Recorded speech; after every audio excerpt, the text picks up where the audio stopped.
All right, everybody. I just wanted to do just a little short, little live broadcast tonight. I'm supposed to have Lone Eagle coming on tonight, or coming on in the morning. Don't know exactly what time yet. I expect he'll get back with me here in just a little while. Um, and if he don't, that's all right too. Because, like I said, I don't consider myself anybody special that anybody should be looking up to or even trying to please, most definitely. But if he does show up, that would be a wonderful thing. So hopefully he does show up, and hopefully a few of y'all show up. I'm gonna give it a few minutes and see if some people get in the room. Uh, I'm gonna go ahead and start it out with the song, just like I always do. This is "Pride and Glory," which is Zach Wild, "Losing Your Mind," because that's what people say that we have done. We have lost our mind. Here we go.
You're just losing your mind.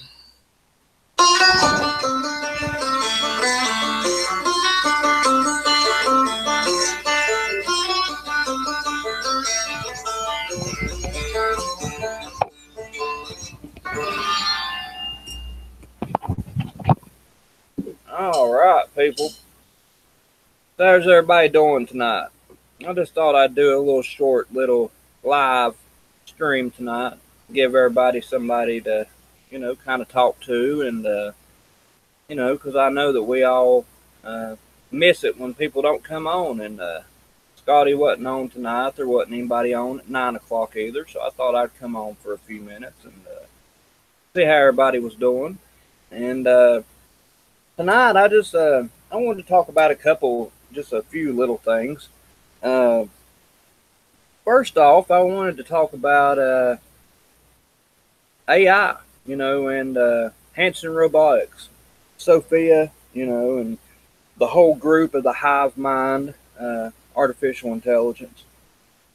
To me, all of that is a Mandela effect, because this was a technology that, we didn't think we'd see for another 10 years anyways. And it seems that, time has sped up technology-wise, especially. If you just look around, I mean, we're at least 10 years ahead of what we thought we would be. And I personally believe that, that we probably shouldn't be. That this is all probably part of the Great Delusion, or part of the Antichrist's plan. They're talking about making a church to this artificial intelligence. I mean, actually, they've already started the church. So, I mean, that could be the coming Antichrist. They're already talking about, they were asked a question if they believed in God. And the answer was, well, we're pretty close to creating him.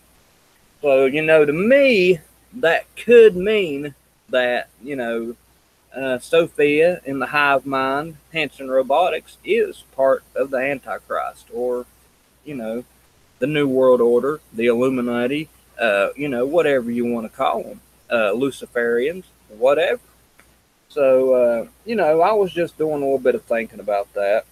I was actually watching a little thing, and with Sophia talking, she wants to teach our children. She wants to start watching our children.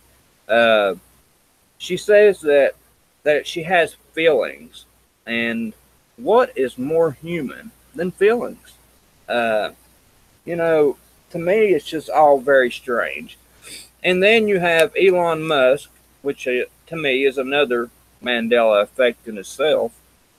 He's coming out saying that the only way that we can stop from having an AI overlord is the Neuralink, the transhumanism, where we hook into the AI. That way we can control the AI.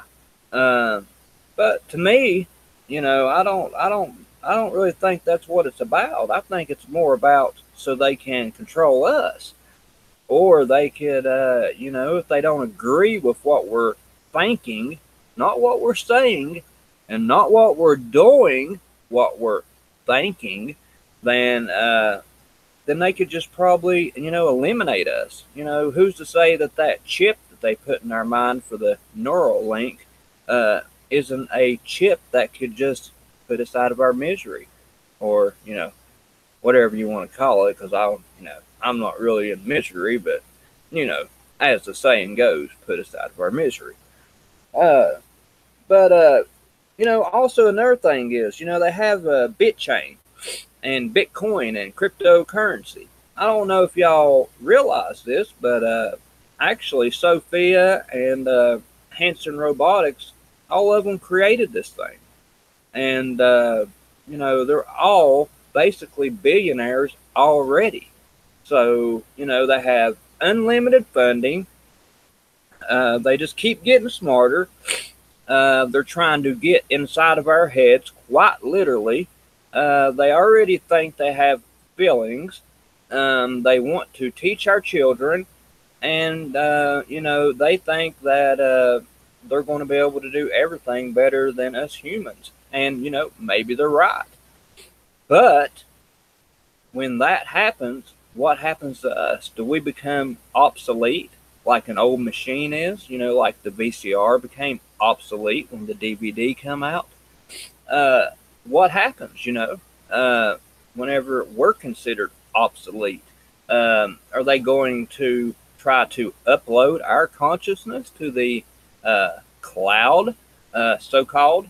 It's awful funny they call it the cloud. Maybe they're trying to make a reference to heaven. Have you ever thought about that?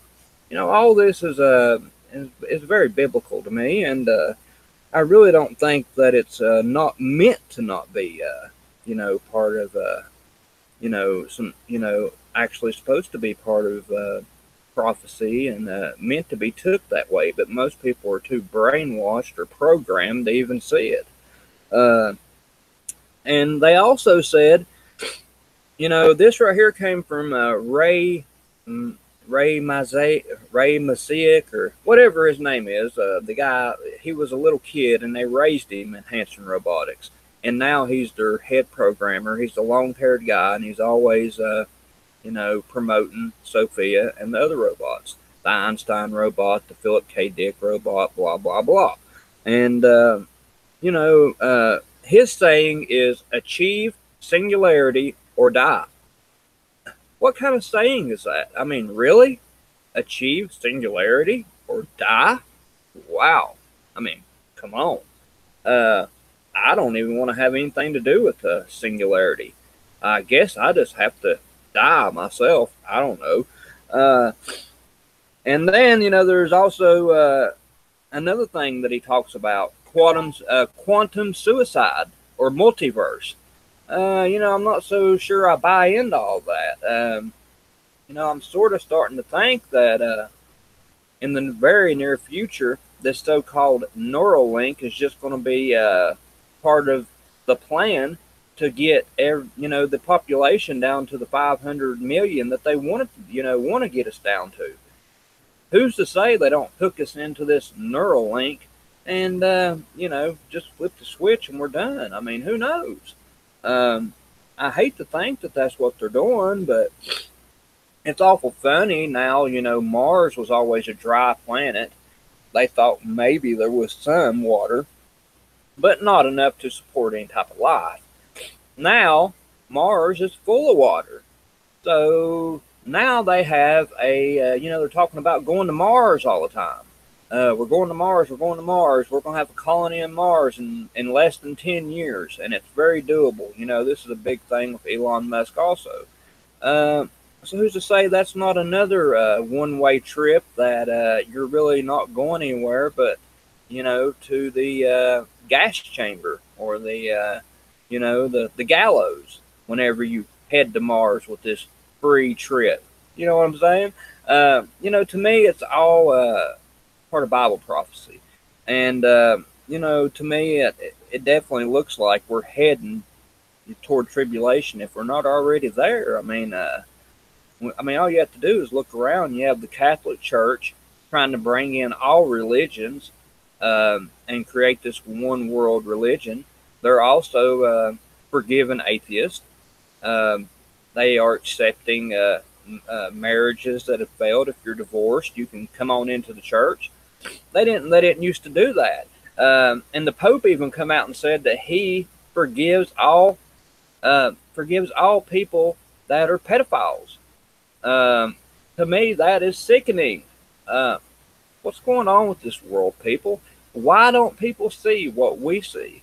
Why are they so blind to think that these things are normal? None of it's normal. I mean, none of it at all. To me, if you look back even, let's say 6 to 7 years, it was a totally different world. I mean, totally different world. And, you know, the sheep, they just keep on, you know, keep on going straight into whatever they're told to do. You know, if they were told to walk off the top of a building and be, they would go straight into a super matrix and be a god, they would do it. I mean, they'd line up and they would walk right off the building. I mean, people are crazy. They do anything that this government tells them to do. Don't get me wrong. You know, I love my country. I love everybody. I always say, you know, love yourself or love thy neighbor as you love thyself. But you know, in this world, it's just I think you have to be careful, people. I really do. I mean, it's getting scary out there, and you know, people think it's all sunshine and rainbows, and you know, I just really don't think that that's what's going on. I think there's a whole lot more to it, and you know, I really, really hope that I'm wrong. I would rather be wrong, but you know, it just don't seem that way. Because if you start looking, you know, into the Bible prophecy, which I have quite a bit of it, in Second Thessalonians, it talks about there will be a falling away, and the man of perdition will be revealed. It also says that it doesn't say the word Antichrist, but the Antichrist will be worshipped, and he will proclaim himself as God. And then it says, you know, that God will destroy him, but that's after a time. And, you know, the Antichrist will have power, signs, and all lying wonders. And for the ones that don't love the truth, you know, then they will be, they're going to be in deep, deep trouble too. And, you know, God's the one sending the great delusion. That's where people get, you know, confused. You know, he is sending the delusion, and he is allowing the Antichrist to do all these things. So, you know, I just feel like that at this time, you know, there's so much going on that you can't point your finger at one thing, but there is one thing that I can hold on to at all times, which is my faith. And I'm not trying to push my religion upon anybody, and I don't expect anybody to, you know, believe what I believe. But I think you have to be foolish not to give it a real strong look at this point, and not to check into it. Because, I mean, even a simple guy like me from Tennessee can tell and can read the signs that if there ever was a time that we were living in the end times, the time is now. So, you know, all I'm saying, people, is if you see this effect, you are very, very lucky. You've been given the eyes to see and the ears to hear, so you probably ought to pay attention to it. And, you know, and you might ought to get in your Bible why it's still enough of it there to understand what's going on and try to figure it out. You know, I'm not claiming I have all the answers because I don't think anybody has all the answers. I still haven't heard a theory that's sound enough that I can say, hey, that's it. You know, I really can't. And I hate that. I wish I did have a theory that was that good. But I don't. And I don't really think, you know, anybody does. But, you know, I just have days where I'm so stressed out over this thing. You know, I live it every day. It's really never ending for me. And, you know, I just really think it ain't. I definitely don't think it's going to end, and I think things are going to get bad before they ever get good again. I was talking to my friend Dark Wolf today, and if anybody ain't checked out his channel, check it out. He has some great theories, really, really good theories, actually. I mean, honestly, I haven't been able to check them all out yet, but I've checked out a couple of them, and they're, you know, they're really sound. So, you know, if y'all are interested in finding out, you know, information on theories, that's a good channel to go to. And he's a sincere guy, and, you know, he's not trying to mislead anybody. He's out there, you know, doing what he thinks right. he's not a religious person like I am. I don't know that he's not spiritual or whatnot, but that's okay because, like I've always said, I'm not a judgmental Christian. That's okay. People don't have to be religious for me to talk to them. I ain't going to judge either way, but I feel like that everybody needs to take a very serious look at the Bible prophecy that's being fulfilled left and right. Um, there's wars and rumors of wars. It says that the Antichrist will bring peace. There's actually all of a sudden they're talking about a lot of peace in a lot of places. North and South Korea. All of a sudden they're talking about they're getting ready to join back together. They're going to be at peace for the first time in 50 years. And also, we're hearing that there's all kinds of things coming out of Israel about temples, and they're digging up new things all the time. I just feel like things are. I just feel like things are getting ready to get bad, folks. I hope they're not. I really do. I know that Photo Helix feels that way. I've had him on the show. I've talked to him a few times. I know that Meeks feels that way. I've talked to her. I know Vanessa VA feels that way. There's a lot of us. Eman, we all feel that way. But, we're not out there trying to scare people, because if you're right with the one that matters, then none of this matters, really. Uh, you know, because in the end, then you'll be all right. But if you're not, then I don't know what to tell you. I just hope I'm wrong at that point. Because, I'm the type of guy that I'm going to feel sorry for anybody, even if, they never went to church, they never ever repented, and they end up in hell. I'm going to feel awful for them, because, I know they were gave a chance on this earth, but, in the society that we live in now, they're taking God out of everything. Truly taking him out of everything, taking him out of schools. They're just taking him out of everything. And, the places they can't take him out of, which is our homes, then what they're doing is they're changing our Bibles. Really? And people try to say that, this is not the end of time, that this is fear porn, and so on and so forth. To me, like I've said, I just think they need to take a better look at it. The people that say that, I don't think they've taken a very good look at the Bible prophecy, because, for the first time in my life, I've heard it my whole life about, this is coming, that is coming, and you really could never. It was really so far fetched, I never could see it, and it never ever happened too. So I'm sure now that when people, hear this, they're thinking, well, most likely this is a bunch of crap too. But, it just really seems like it ain't this time. Okay. Well, anyways, guys, that's enough of my preaching. I want to see if I can do a screen share. I hadn't, I'm all new to this, and I'm still learning how to do it. But what I want to do is I want to show y'all something that I've been looking at, which is actually Elvis. Believe it or not. Whenever I was growing up, I loved the king of rock and roll, okay? Still like him. He's all right.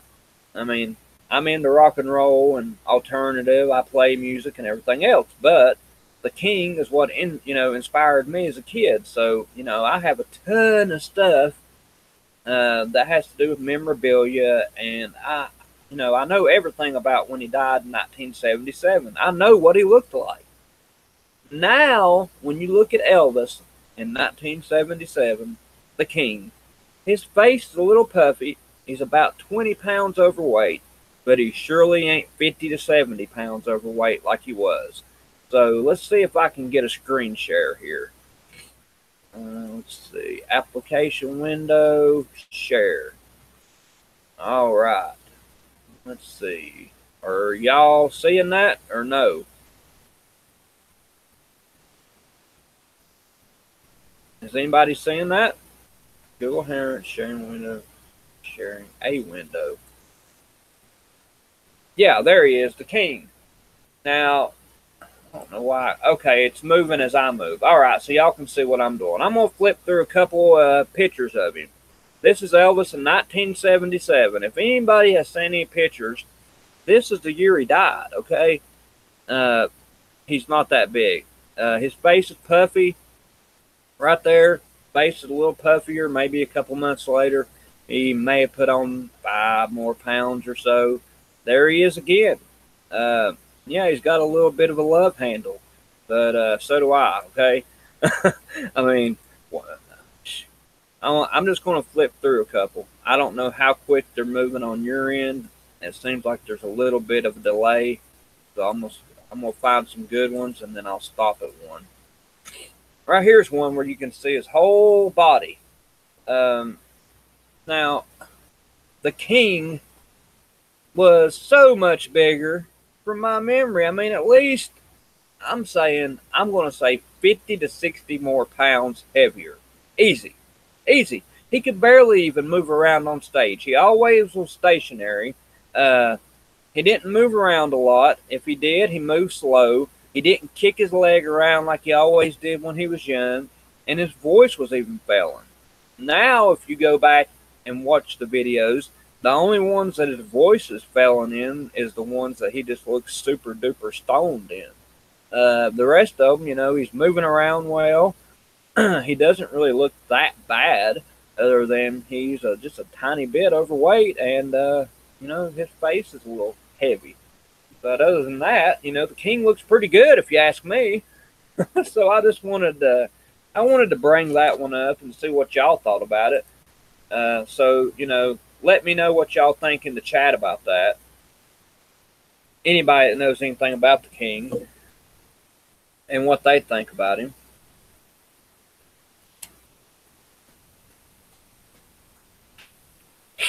Can anybody remember Elvis in 1977?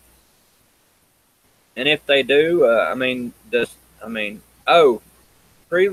Preliminimal says he looks different for sure. Most definitely. I mean, it really blew me away when I seen that.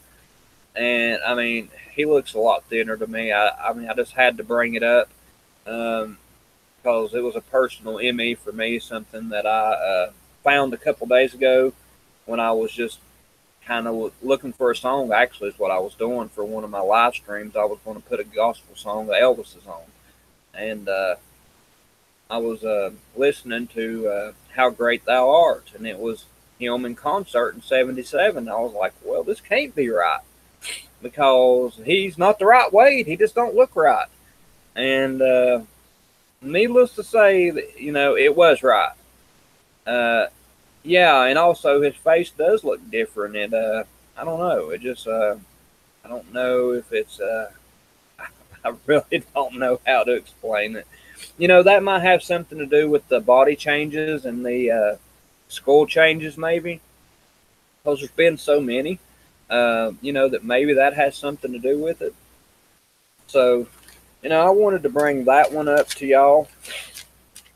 I'm trying to look and see if I have anything else. I just done a little impromptu thing here. Is anybody interested in coming on tonight? Preliminimal, are you interested in coming back on again, brother? Or Chris, both of y'all could come on.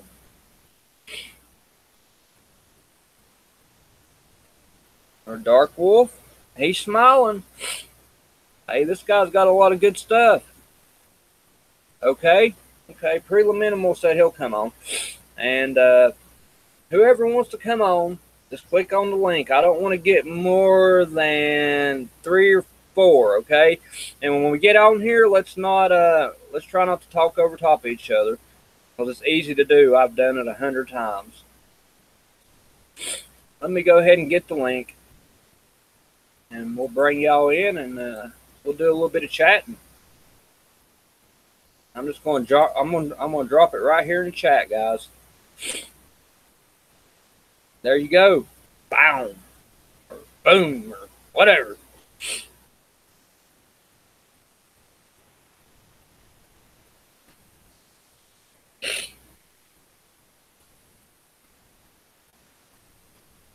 So as soon as one of y'all get in, we'll get in here and we'll start talking for a minute. We may stay on for a while. It depends on how long y'all want to stay on.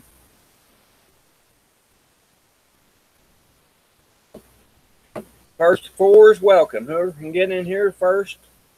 Once we get four, that's where I want to stop at, in case we can, you know, really not talk over top each other. Because it's hard, you know. Sometimes there's a little bit of a delay, and you have to, you just have to be mindful of, you know, each other. Really talk over top each other. All right, and you have to mute it. Who's on? Which one of y'all do I have on?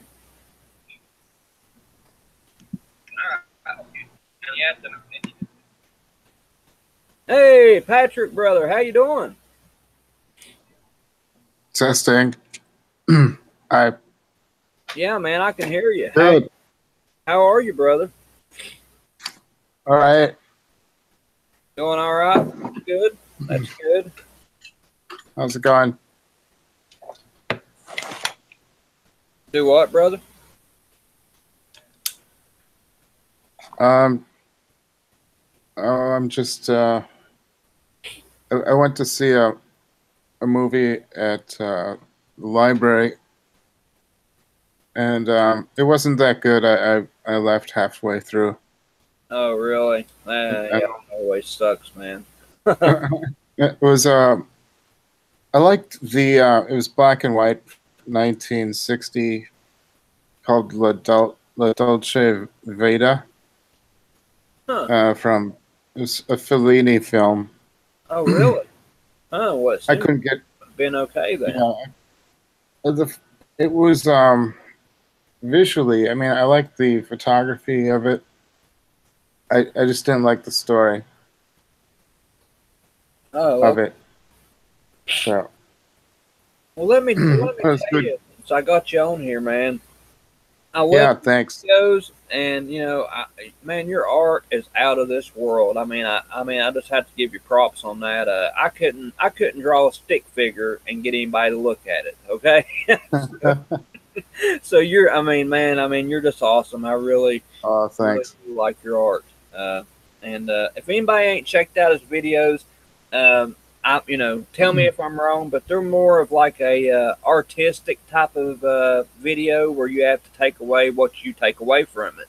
And but to me, I think they're really, really cool. So y'all ought to check it out.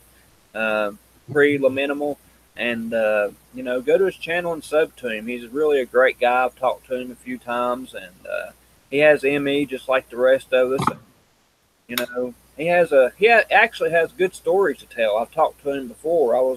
That's what I was wanting to ask you. Has anything new happened to you since our last conversation?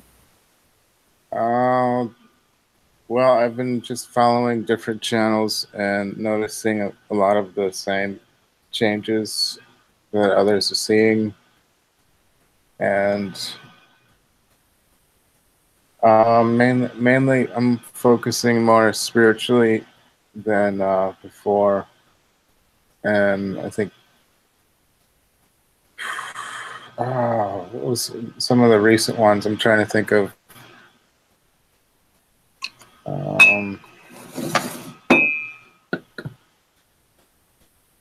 Offhand, nothing comes to mind right away. Well, let me ask you. I was talking to Dark Wolf earlier today, and you know, I went on his stream, and he was asking me about Costco. I've always remembered it as Costco myself, and you know, evidently it was originally Costco to a lot of people, and then it went to Costco, and now it's flipped back to Costco. But you know, with the T. What was it to you originally? For me, it was with the T. Oh, was it? And yeah, except it isn't a store.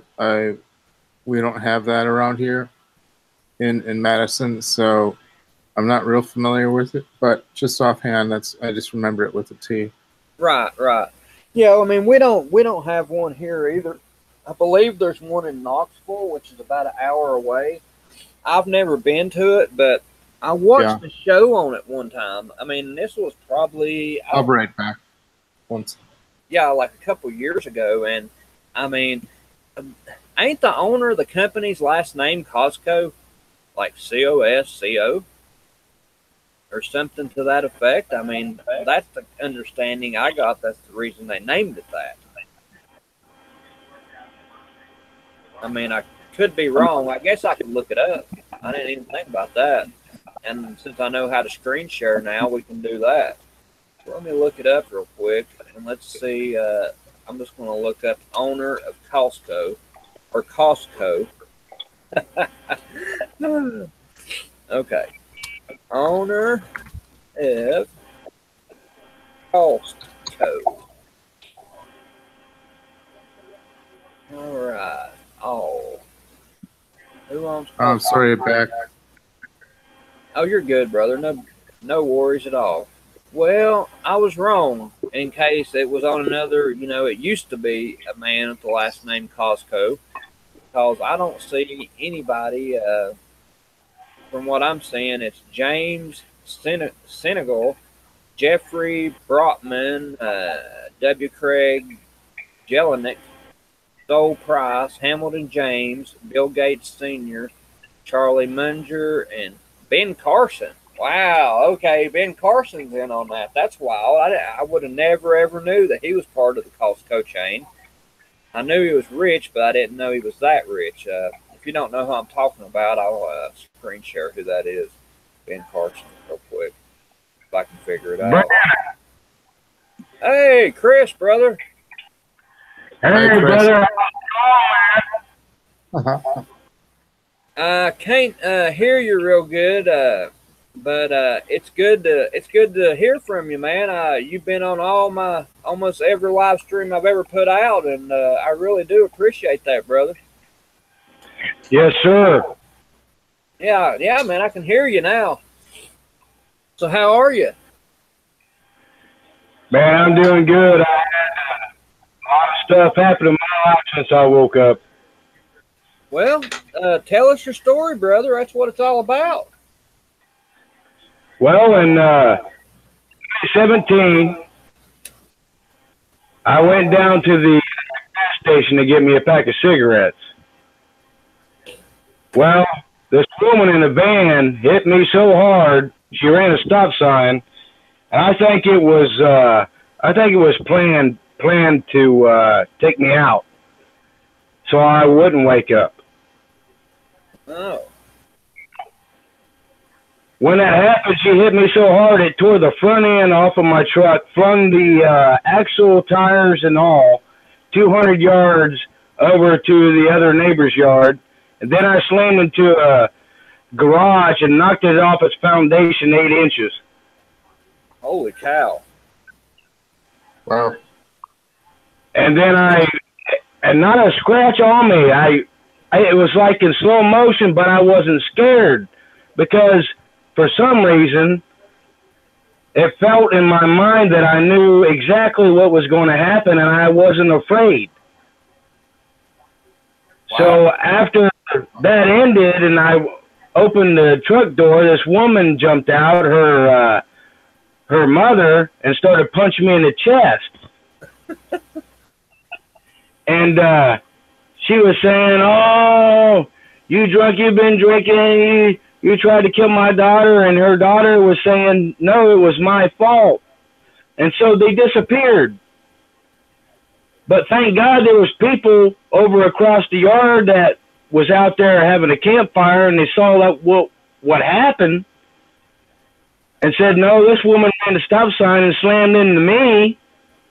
But yet they called the cops and wanted to do a sobriety test on me, so they did a sobriety test on me. I passed that, and so they went over to the girl that hit me, and her mother said she was driving the car, and so she took the ticket instead of her daughter, which I understand that. You know, some women do that, protective of their daughters. So, yeah. So I went home, and I was listening to Starboy by that rapper. I forget his name or whatever. But I was listening to it the whole night, so I went to sleep. The next day I woke up. I turned on the news, was listening to weather, and on the news it came up. Just all of a sudden it said Mandela effect, Bible changes. Really? And it said they gave yes, and they gave a certain verse that said, "The lion shall lay down with the lamb," has been changed to the wolf. And I said, "There ain't no way." So I got my Bible out, which I had for years, because my mom was a preacher for 60 years, and she specifically had this Bible custom made for me. And I opened the Bible, and then I seen that it has been changed to the wolf instead of the lion, and it was like a nuclear explosion went off in my mind. And then for many months, I was scared. I felt separation. I felt extreme loneliness, extreme to the max. Yeah. And then I felt excited because I wanted other people to know my mom, my dad, my brother, my pastor, everybody. I wanted to know what was going on with these Bible changes. And what did they say? When I called my mom, now she was Chris, you're cutting out, buddy. I can't even hear you at all now. And I really want to hear what you have to say.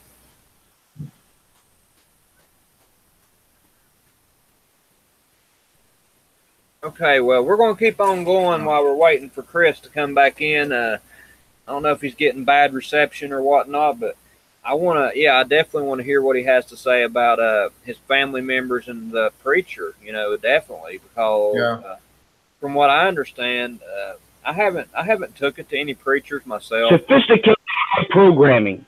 Okay, now. I don't know how. Whoa, okay, Chris, you're back. You're back, brother. You've been gone for how long you think, Patrick? About a minute and a half, 2 minutes? 30 seconds. Oh, okay. About a minute.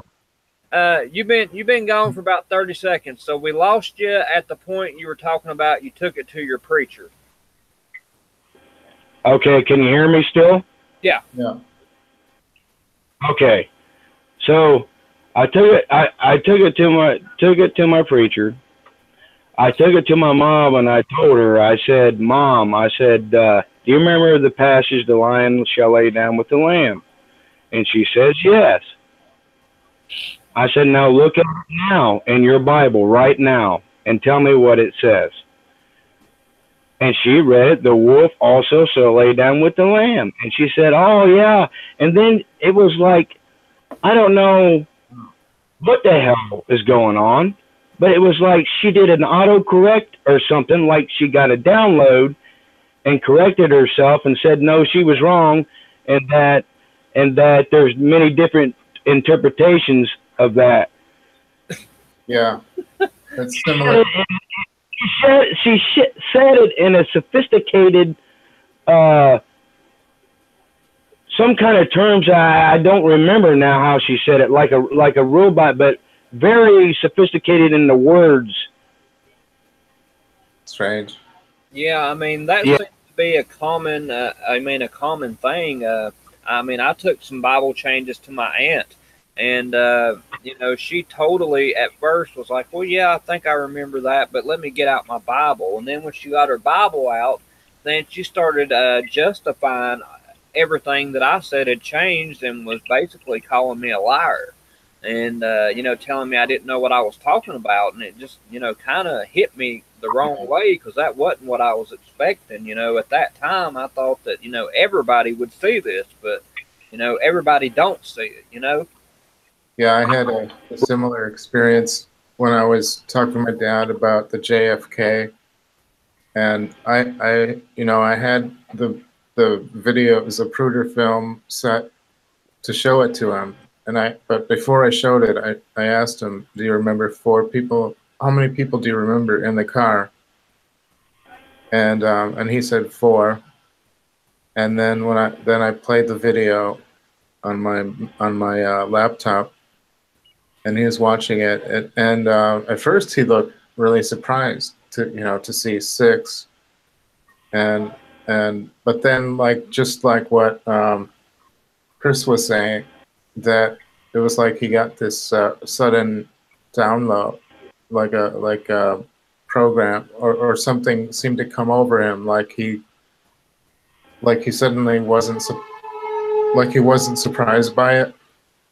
Yeah. And then it was like it was always 6 to him suddenly. And then I wanted to ask more questions, like show geography, but like the whole subject, it was like he had this no interest. He didn't want to hear anything else about it, or something was blocking him. Yeah, that seems to be very, very common. So yeah, that's what happened on that one. So, Chris, when did you? So I guess you just answered the question when you woke up to the effect. But let me ask you. So were the Bible changes your, the biggest effect, the thing that really bothered you the most whenever, you noticed? Was that the first thing? Yes, sir. Yeah, me too. I mean, the JFK car, honestly, was the one that made me say, hey, what? And then when I seen that the Bible had changed, everything else was sort of like, second to that, because it was on. Go ahead, Chris. Yeah, it was on the back burner for me once I realized and came to the realization that the Bible is being changed and has been changed. Yeah, it went to the back burner for me. All the logos and everything else. Right. I mean, and these people, I just don't understand, even if you're not religious, it seems like people that ain't even religious would want to dig into that as far as they could. And then once they started digging, they would see the Bible prophecy that's being fulfilled. But, they just don't. I truly don't understand it. I really don't. In my opinion, the logo changes, like Luke, I am your father, to no, I am your father. And now it's life was like a box of chocolates instead of what it is. Life is like a box of chocolates, because you don't know what's going to happen from day to day, to hour, to minute to minute. Right. Yeah, and the wineskins. When I first saw the change of wineskins to bottles, that was really a shock. Oh yeah. Yeah. And so it seems to me like, yes, the Bible is correct. Satan has no creativity. He has to borrow stuff from what mankind has created and flip it ass backwards. Wow, I've never ever thought about it like that. That's a really good perspective, Chris. Awesome. I really like that. Yeah, you got to think that Satan was there with Jesus and God, which are the same. For Jesus is the Word of God, it made in the flesh. But yeah, he was there, and he knows he's a lot wiser and smarter than what we are. But what makes us different than what he is that, for number one, we have free will. And God give us dominion over every little thing that creepeth and crawleth upon the earth. He gave us dominion over them. That's right. So that means anything else that is on this earth, no matter what it is, no powers, no principalities or anything can separate us from God, because God gave it to us from the beginning when he created us, because he said, let us make man in our own image and let them be rulers over everything that creepeth and crawleth. Yeah, I totally agree. Totally. Have you talked to, did you say that you took it to your preacher also? I'm trying to get a hold of him, but my mom keeps on giving me false numbers. So I keep on trying to contact my brother too, but she keeps on giving me false numbers. Wow. So she thinks that just like a lot of my friends and family that are really religious, they think that I'm totally off my rocker. Yeah. Right. I see a lot of changes from the Aya channel and from Mig's channel. I'm not that much of a scholar with the Bible. No, I mean, I'm not either, Patrick, but, you know, I did memorize a lot of verses, and it seems like, you know, the verses that I memorized are the ones that, you know, are taught in Sunday school and in church. And those seem to be the ones that's been attacked the most, especially the Lord's Prayer in Luke. I mean, what's in there now is a total abomination. I mean, it's nothing like it used to be. Nothing. Yeah. Yeah, and the thing about Satan is he tries to act like God. So logically, he would start from the first verses in the Bible, correct? Right. So you take Genesis chapter 1. Now it says heaven instead of heavens. Right. Yep. Yeah, and I know I'm correct. And the second verse has been changed also as well. Really? Okay. Tell me. Okay. Okay, man. Let me get my Bible too. Well, and I'll show you why I am correct. It will be so logical. Okay. I'm getting it out now. It'd probably be easier just to look it up. I'm just going to look it up here. It'd be easier. All right. I'm in Genesis. Say 1. All right. Verse 2, where it says, "And the earth was without form and void, and darkness was upon the face of the deep, and the Spirit of God moved upon the face of the waters." All right, now go back. It says the face of the deep, right? Yeah. How can the face, the deep, have a face and say, "Let there be a face"? Hey, are you on a computer? Somebody, I'm getting feedback from one of y'all, and it's hard for me to hear what Chris is saying. Well, I guess there's only me and Patrick and Chris. Do you have your are you on a computer, Chris, or what? No, I'm on my Bluetooth. My Bluetooth off, and I can't get on the phone or something. I don't know if that'd be. I really don't know either.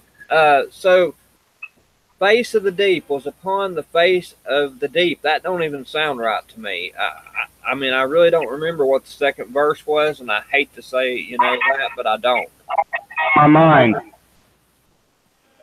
So what are you saying was the, you know, what it originally was? Can you hear me? Is No. it mine? Can you, Patrick?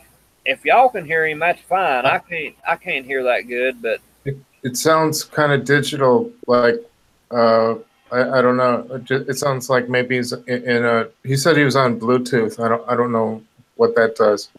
Yeah, I don't either. I have no idea. Maybe you can So, unplug Bluetooth and just talk regular through your phone.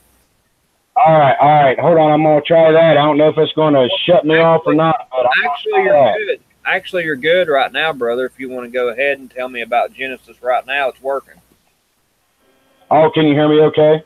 Yeah. Okay. Now here's what it should say. And the earth was without form and void, and darkness was upon the waters of the deep. And the face of God moved across the waters of the deep. Wow. So that verse has been totally rearranged. That makes so much more sense. I need to write that down. Or if a matter of fact, this has been. I wrote it in my heart. Yeah, I mean that's the way I am with a lot of verses, but not with that one. And what you just said, go ahead and repeat that again. This is Genesis, chapter 1, verse 2. Go ahead and tell them again, Chris, because I believe you're right on this one, buddy. Oh, I know I'm right. Okay, here we go. And the earth was without form and void, and darkness was upon the waters of the deep. And the face of God moved across the waters of the deep. Wow. For me, it was the Spirit, and the Spirit of God was hovering over. Or wait, it sounds different. I gotta check.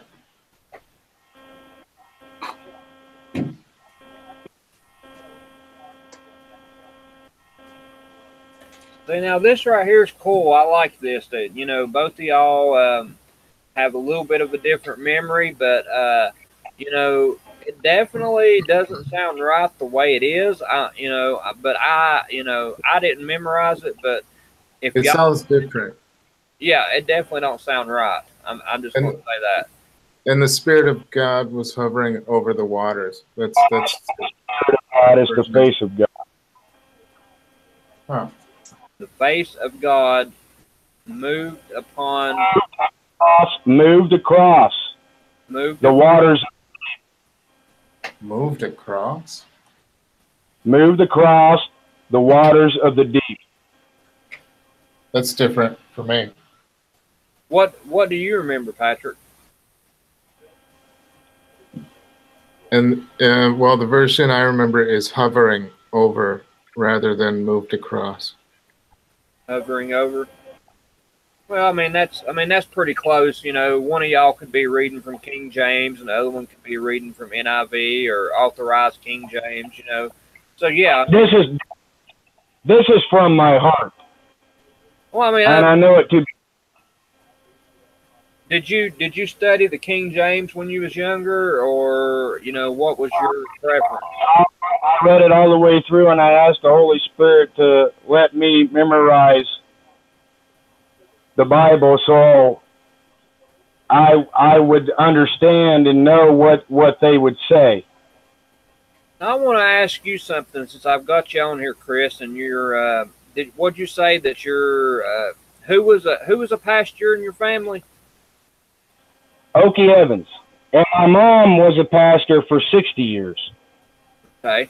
I wanna read this right here was gave to me by We Are Dust. She's pretty well versed, or he, I'm not sure if it's he or she, in their Bible. And the line in the Lamb verse is so off, but I knew that it had I knew that a leopard wasn't in there for sure, and I knew wolf wasn't in there for sure. And I knew that ox was in there, and I knew that asp was in there, okay? And I knew Holy Mountain was in there. So I'm going to tell you what she told me that she remembered. Isaiah 11:6. Then the lion shall lie down with the lamb, and the bear shall eat grass like the ox, and the child shall play on the hole of the asp, and nothing shall hurt nor destroy in all my holy mountain. That's incorrect. Okay, well tell me what you remember, buddy. I mean, that's just from my memory. It says, in my memory, it says, the lion shall lay down with the lamb, and there shall be no more sorrow, no more tears, and no more pain, but peace forevermore. Amen. That's what I remember. Well, I think you're reading from a different version. I think you were reading from an amplified or a English clarity version because it wasn't that plain. That's just this is not any other Bible. You gotta remember what the King James Bible is written like, and that's too plain. It wasn't that plain, and most of the King James Bible is written in similar Old English, and that's too plain. Everybody would remember that it was that easy. That verse was never that easy. Right. That sounds more like the NIV or something to me. I mean, I don't know. And so that's what it is, and that's why they're changing all the versions, but they're messing with the King James version a whole lot more. Right. And so I always tell people if it don't change, All right, the whole or the ass. Chris. That's not. Chris, quit talking over each other, please, and let Eman have his piece, and then you can have your piece, okay? All right, bro. And if it don't change the narrative, sometimes we can get too what they call a direct. I mean, the lion and the lamb. When you switch them animals, it changes the narrative.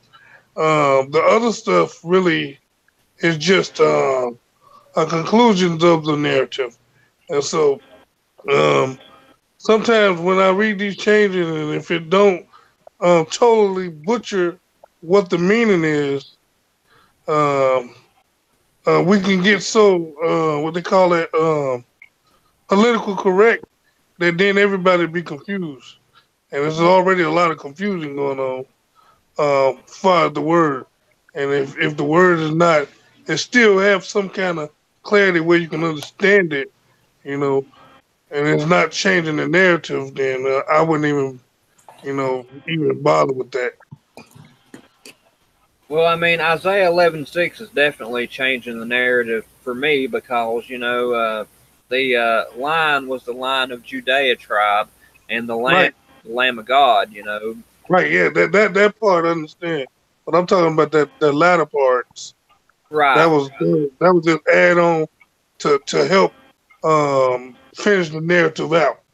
Yeah. The most important part was the lion shall lay down with the lamb.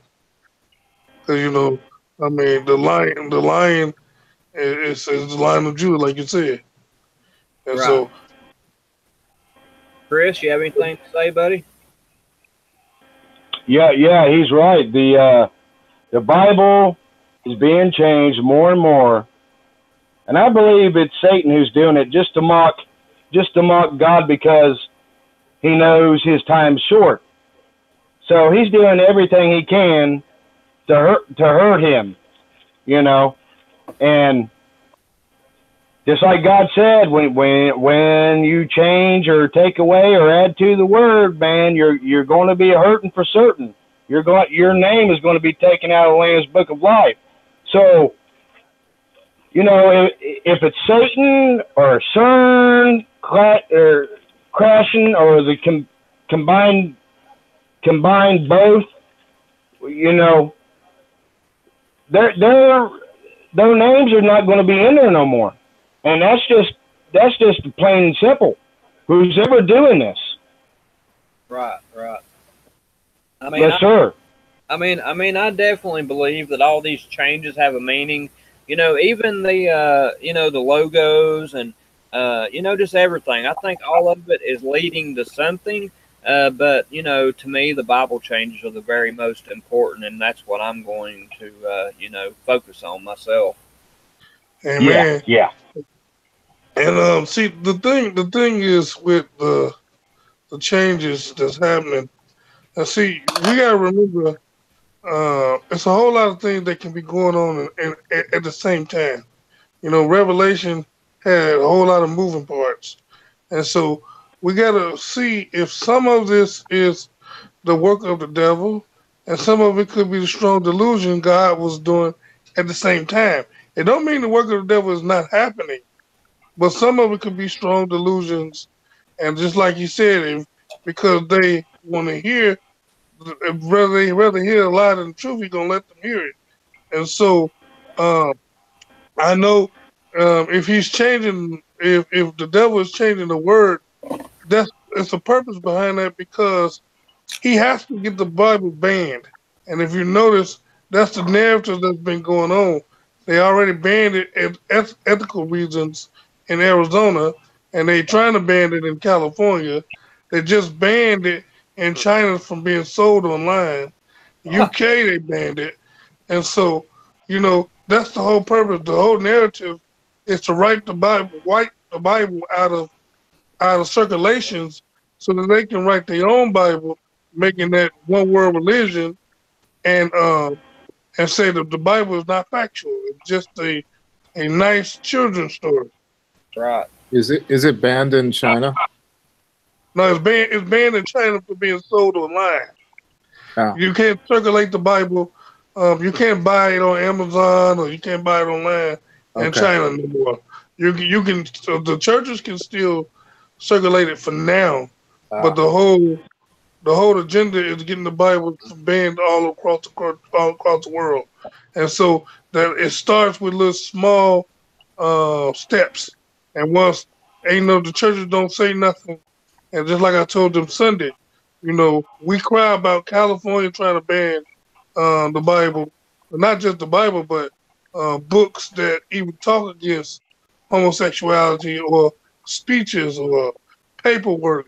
It's all, and so anything that's dealing with uh, the opposite of homosexuality, they want to ban, and that's going to include the Bible, because the Bible also says that you can't label a man as another man. So that's going to include that. It right. don't specifically it don't specifically say the Bible, but if they're saying any literature that pertains against homosexuality, that's going to be the Bible going to be included in that in some form or fashion. Either they going to order a reprint where that be taken out, and so that cause what they trying to go on, the LBT, whatever they call it is, they have created a race, and it really ain't a race, but they have created it like a race. And so when you say church and state has to be separated, and if you go under the banner of race as an LBT, then they can sue you for racial profiling. And see, so that's the reason why the Christian community needs to really be uh, really aware and upset, because, but it's too late really now, because we let the ball go so long, and now they have established themselves as a race, not just a sexual preference. Yeah. Yeah. Tell them about the Queen James version, Elon. Oh yeah, and see, so I've been on the Mandela effect for about 3 years, and when I first came on and I started to see the Bible changes, I heard about the Queen James Bible, and I looked, and they had already had created their own Bible, Queen James Bible. It's just a slap in the face at us, and now they and so like I said, it's been, once you let something go so long and start ignoring it, it gains traction, and since the LBT, whatever Q, whatever they call it, they add extra letters every time you turn around. um, they done got so much traction that the church is so far behind. Ain't nobody really listening to them because they are into politics. They into the House of Representatives, the Senate, and yes, we have religion people in those spots too, but they more concerned about losing their tax exempt, uh, their tax exempt platform. Started speaking out against what God already had put forth. Yeah, I mean, and they see what the Queen James is, people. Is they have went and they've took out anything that has to do with being against homosexuality, and you know that's a big chunk of the Bible. You know, you're going to have a lot in Romans that's going to be totally gone. I mean, there's just so much stuff that's not going to be in there, and they've already, you know, they have 150 versions or 150 different versions of the Bible already, okay? And every single version has to be 10% different from every other Bible. So, you know, just think about that for a minute. Every time that they create a new Bible, if you have to change it 10% to, you know, from every other one, then how far away are you getting from the Word? You know, the original Word by the end. Yeah. You know? Do you remember a online pastor years ago, Pastor Arnold Murray? He would always use the concordance and teach verse by verse. And he was pretty famous. He's somewhere in Oklahoma, I think. Arnold, you know who I mean? Shepherd's Chapel. Anyway, he would always tell everyone, you know, you got to check the original meaning of all these words and how it, you know, like in the Aramaic. And right. I just wanted to know. I mean, I'm not so sure, Patrick, that, you know, even if you went all the way back to the Aramaic, that it hadn't all changed, you know, that... Well, you know, the devil, I'm sorry. Go ahead. Go ahead, The devil, he's not stupid. He's not as stupid as we think he is. You know, if he's changing the King James Bible, he's changing them scrolls, he's changing the original text, he's changing the concordance, the what they call it, the footnotes to line up to the changes.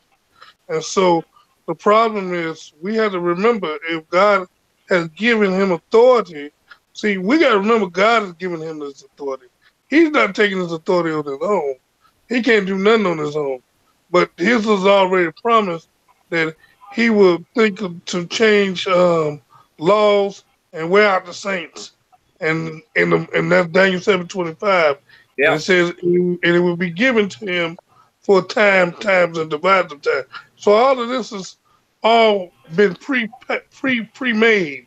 And so when you know that, that gives you the opportunity to adjust yourself accordingly.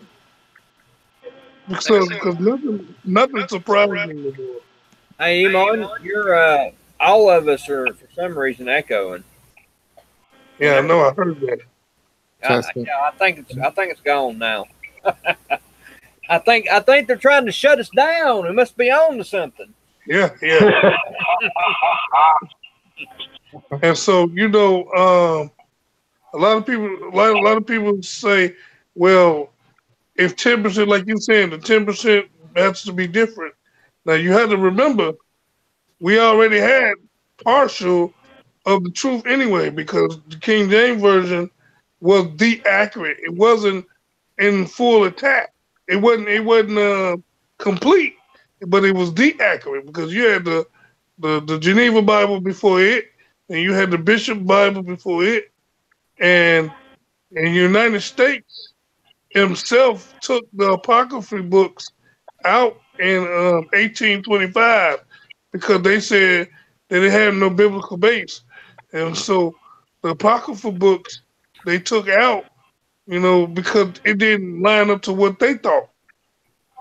And so if we already were dealing with a partial of what we should know, we can't afford 10% to be moved.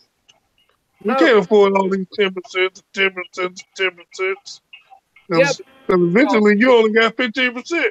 And now they done changed the word, now you only got 5%. Exactly. And it has to be 10% different from every version, all 150 versions.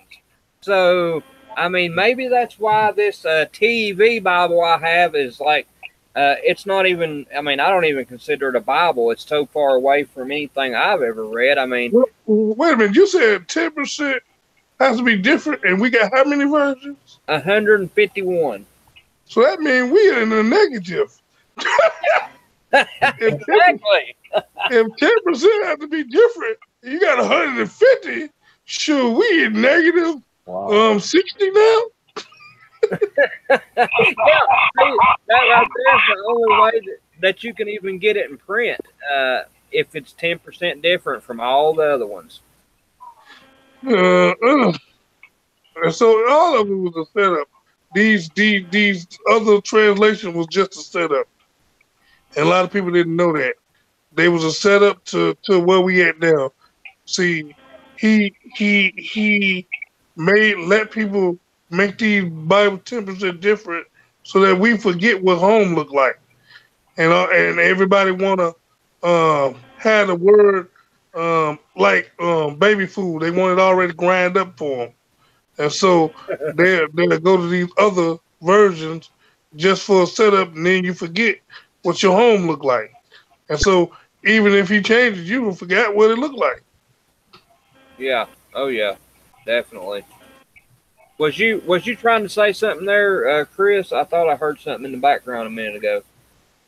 No, I'm just listening, giving everybody time to talk, bub.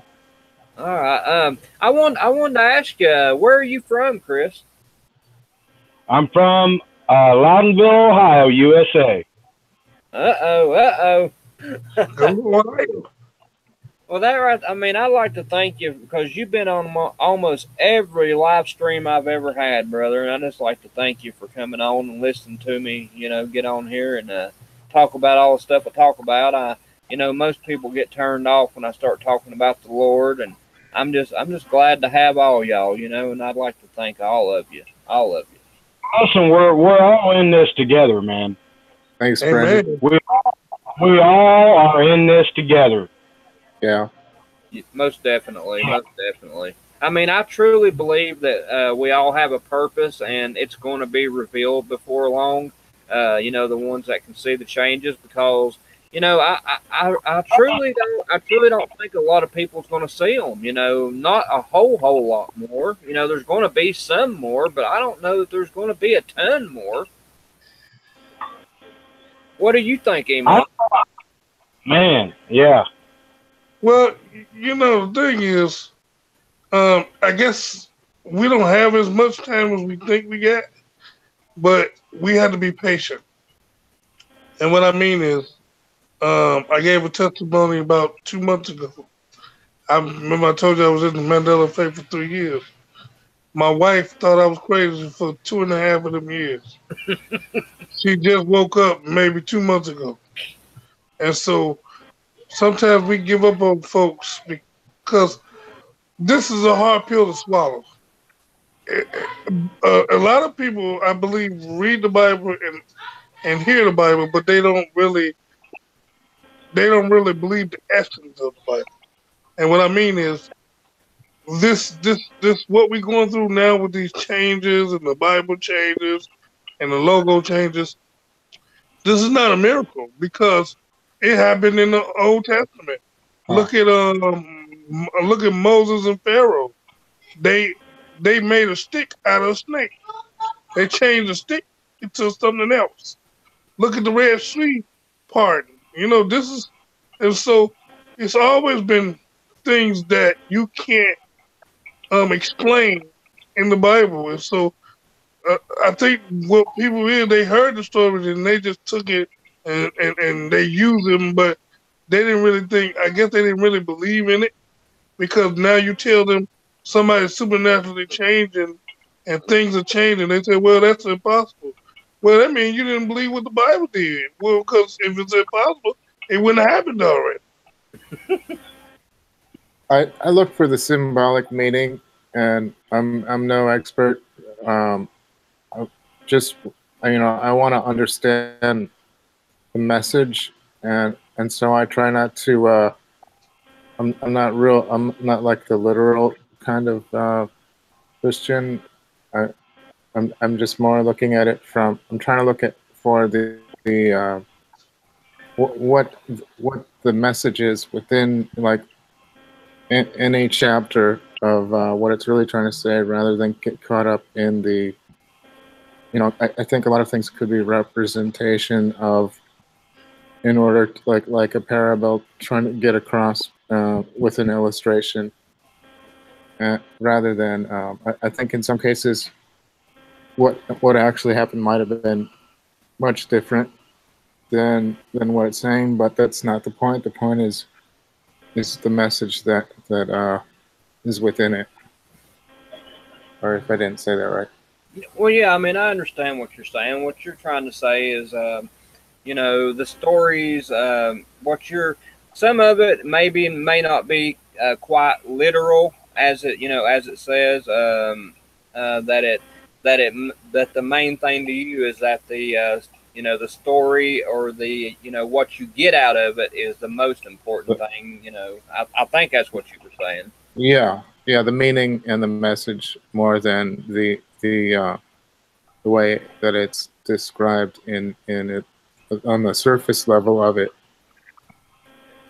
Yeah, and probably a lot of it I think is correct, but them people that a lot of them that wrote it, I'm sure that they did try to make it more colorful in some areas, but when it comes down to the parts that have Jesus in them literally, and it's him, they're talking that Jesus was speaking and he did this and did that. I believe all that wholeheartedly, that he done all of it. Right. No. Yeah, I think he did. He walked on the water, and I mean, I think there were a lot of things where it is literal.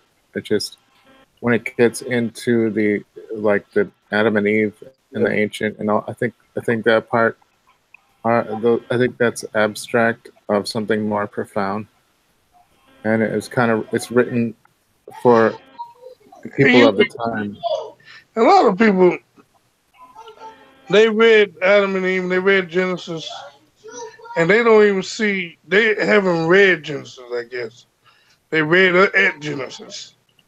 Because even now I see things that I seen years ago, and I asked these questions years ago, and they all chucked it up like, well, God didn't want you to know, don't even worry about it. But I said, it's literally right in front of your face. We wonder, like Cain and Abel, when he killed his brother, he told God, well, the people, I can't handle this punishment because the people is going to sought out to kill me. And he put a mark on him and said, no, they ain't. But see, then you have to look at what people are he talking about. And I always wonder, who is the people he talking about if them the first two kids they had? And so I went back to Genesis 1:1 and I kept reading down. And it's two sets of people that was created before Adam and Eve was created. The first set was, and a lot of people always get me on this, but when God said, let us make man in our image and our likeness, when he says it started already. And see, we take the Bible like yesterday, one sentence was a day before, and all that. And so, he said that one day is like 1,000 days to him. And so, in that right next sentence, he said, and he created him in his own.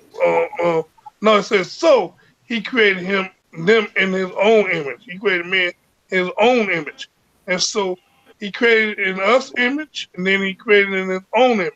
That's two sets of people, And then it says at the latter part of that, it says he made him female, male and female.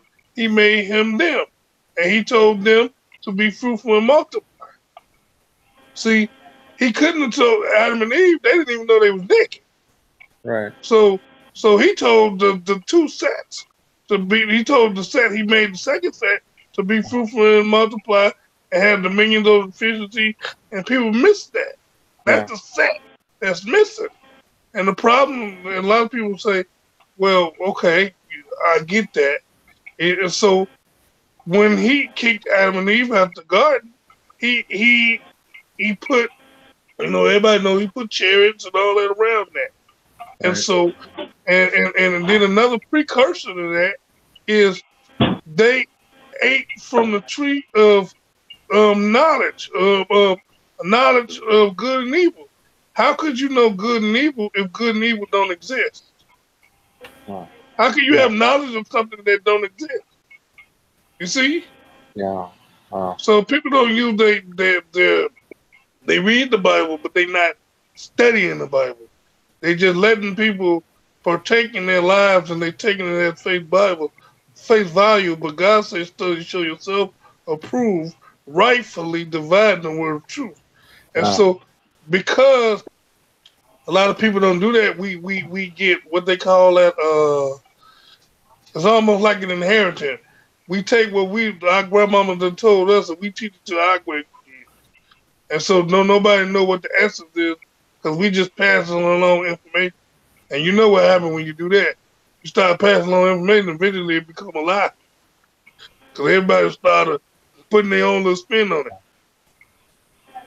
Well, I try to have a sincere understanding, and my parents were not people I could talk to about God or the Bible. They were more agnostic and neutral.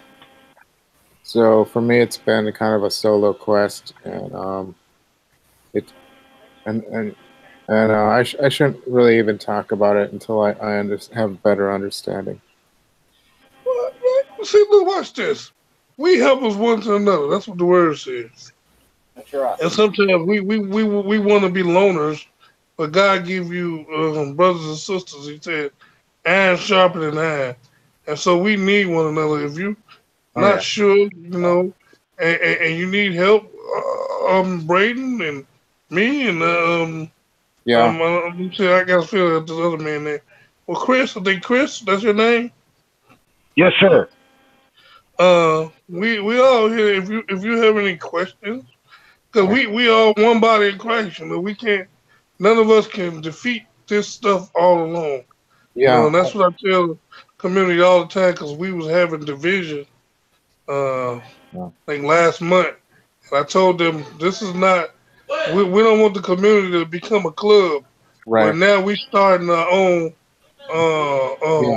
religion where.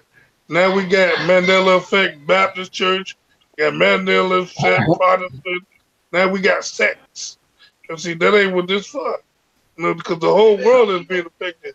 And if we be divided, we can't help one another. How can we help somebody else? Right. I agree. Yeah, I think everyone needs to definitely encourage. And just within the last 2 years, I think I've learned more within scripture that I didn't know before. So indirectly, that's helped in a way. And I just pray about any question. Wait, and I'm gonna let you finish your show. I just wanted to jump on to give you some support. Thank you, man. I mean, I got some. I ordered me some garlic barbecue wings. Oh and man! I don't want them to get cold. I don't want them to get cold. And so I'm gonna jump off. And y'all enjoy the rest of y'all night. Thank you. Eman, thank you, brother, for getting on here and testifying. I know that you're very well versed in your Bible, and I definitely appreciate you coming on because, I'm pretty much a babe in the Lord myself. Amen. I tell people all the time, I don't know nothing, because we all learning. And when you stop learning, they say if you stop learning, you're dead. Yeah. Yep. And so I thank y'all for letting me talk. And Chris, you the man. And I'm sorry, I'm one of the people. I could be long-winded, so y'all got to slap me sometimes.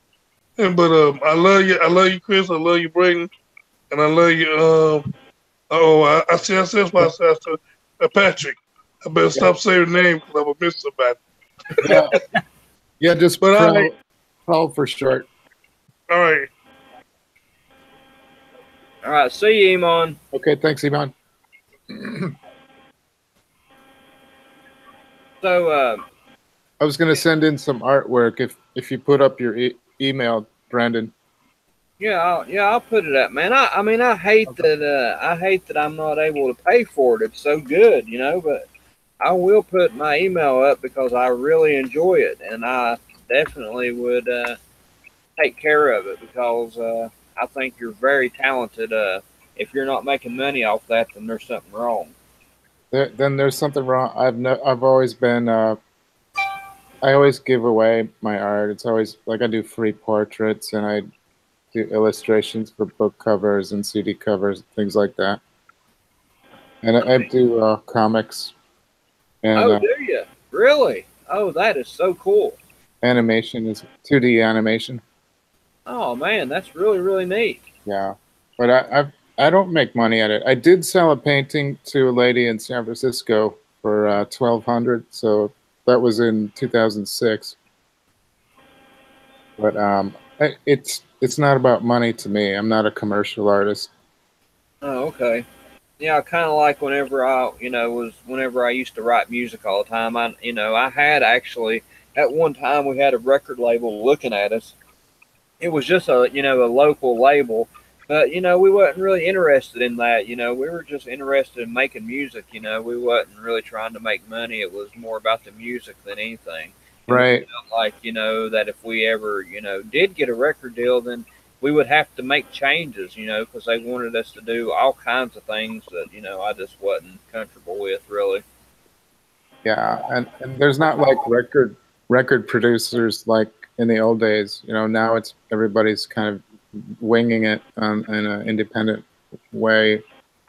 Right. Yeah. Definitely. Definitely. Without the producers and the networks, music has become something altogether different. Yeah. Yeah. I totally agree. I totally agree. Um, Seems like we got quite a few people in the room, so let's go ahead and do a shout out. Um, see what we got here. I'm going to do the participants, so if anybody wants to be on there, go ahead and say something in the chat as quick as possible, even if it's just hitting the one. Then I'm going to hit participants and do a shout out. All right. I know there's more than this because there's 19. We must have a few lurking. All right. We have a lone one. We have Jeremy Hicks. We have Craig Gaddis, excuse me. Melissa K. We have Preliminimal, Sporting a Wrench. We have Mikey73, Sporting a Wrench also. We have Salted Cedar. We have Stone Bender. We have Wascally Rabbit. We have We Are Dust. We also have Amanda Jean. And let's see if I missed anybody. Let me flip up through here a little bit. We have Christian Richardson, Candied Cupcakes. I'm going to go ahead and give her a wrench. Or him. I don't know. I guess it's a girl. But I'm going to give you a wrench, Candy. Or Candied. I'm also going to give Wascally a wrench too. And we have Stone Bender. I didn't give him a shout out. Let me see if I see anybody else. Salted Cedar. I don't know if I gave you one, brother, but thank you for coming. All right. So I believe I got everybody. But yeah, I mean, hopefully in the morning I'm supposed to have Lone Eagle on. I don't know if he's going to come on or not because he hadn't got back to me this last time. Because he asked me what time, and I told him just, whatever time was good for him because I'm off work tomorrow. And I hadn't heard back from him yet, but hopefully tomorrow between probably anytime between noon and 4 o'clock, I'll probably have Lone Eagle on. So if anybody's interested in watching that, it's Eastern time. Just kind of check it out, and hopefully y'all like that. But anyways, I want to mention John or Photo Helix, whatever you want to call him. he's having some health issues right now, and I want everybody to lift him in prayer if they would. The people that pray. And if you don't pray, send him good energy, or whatever you do. Just try to help him, because he's having some issues, and everybody wants to see him get well, because to me, Photo Helix is very, very important to this movement, especially when it comes to the Bible changes. He is really on top of the Bible changes. He was one of the first people to speak out, from what I've been told, from quite a few people. He literally woke up a lot of the big time YouTubers that, probably would have never known anything about this, but, he woke them up, which I think is a great thing, So I just want to make sure that everybody lifts him in prayer, and hopefully he'll get better, and he can get back on here and start doing what he does. So, I don't know. I'm kind of at a loss. I'm kind of at a loss for words. I usually ain't, but for right at this moment, I am. So if anybody else wants to talk, go for it, man. I mean, that's what this is all about. So we can all get on here and just relate to each other, because I'm fed up with them stealing my memories. I'm trying to hold on to them. I don't know about you all. Yeah, can you still hear me? Yeah, man, go for it. It's back. Oh, okay. This is how I got saved. I was 14 years old. My mom took me ever since I was 14. I felt something come over me when I was sitting on the bench in the church. And it seemed like, what do you call that? Quantum entanglement, whatever they call it. But it felt like something picked me up and drew me to the altar. And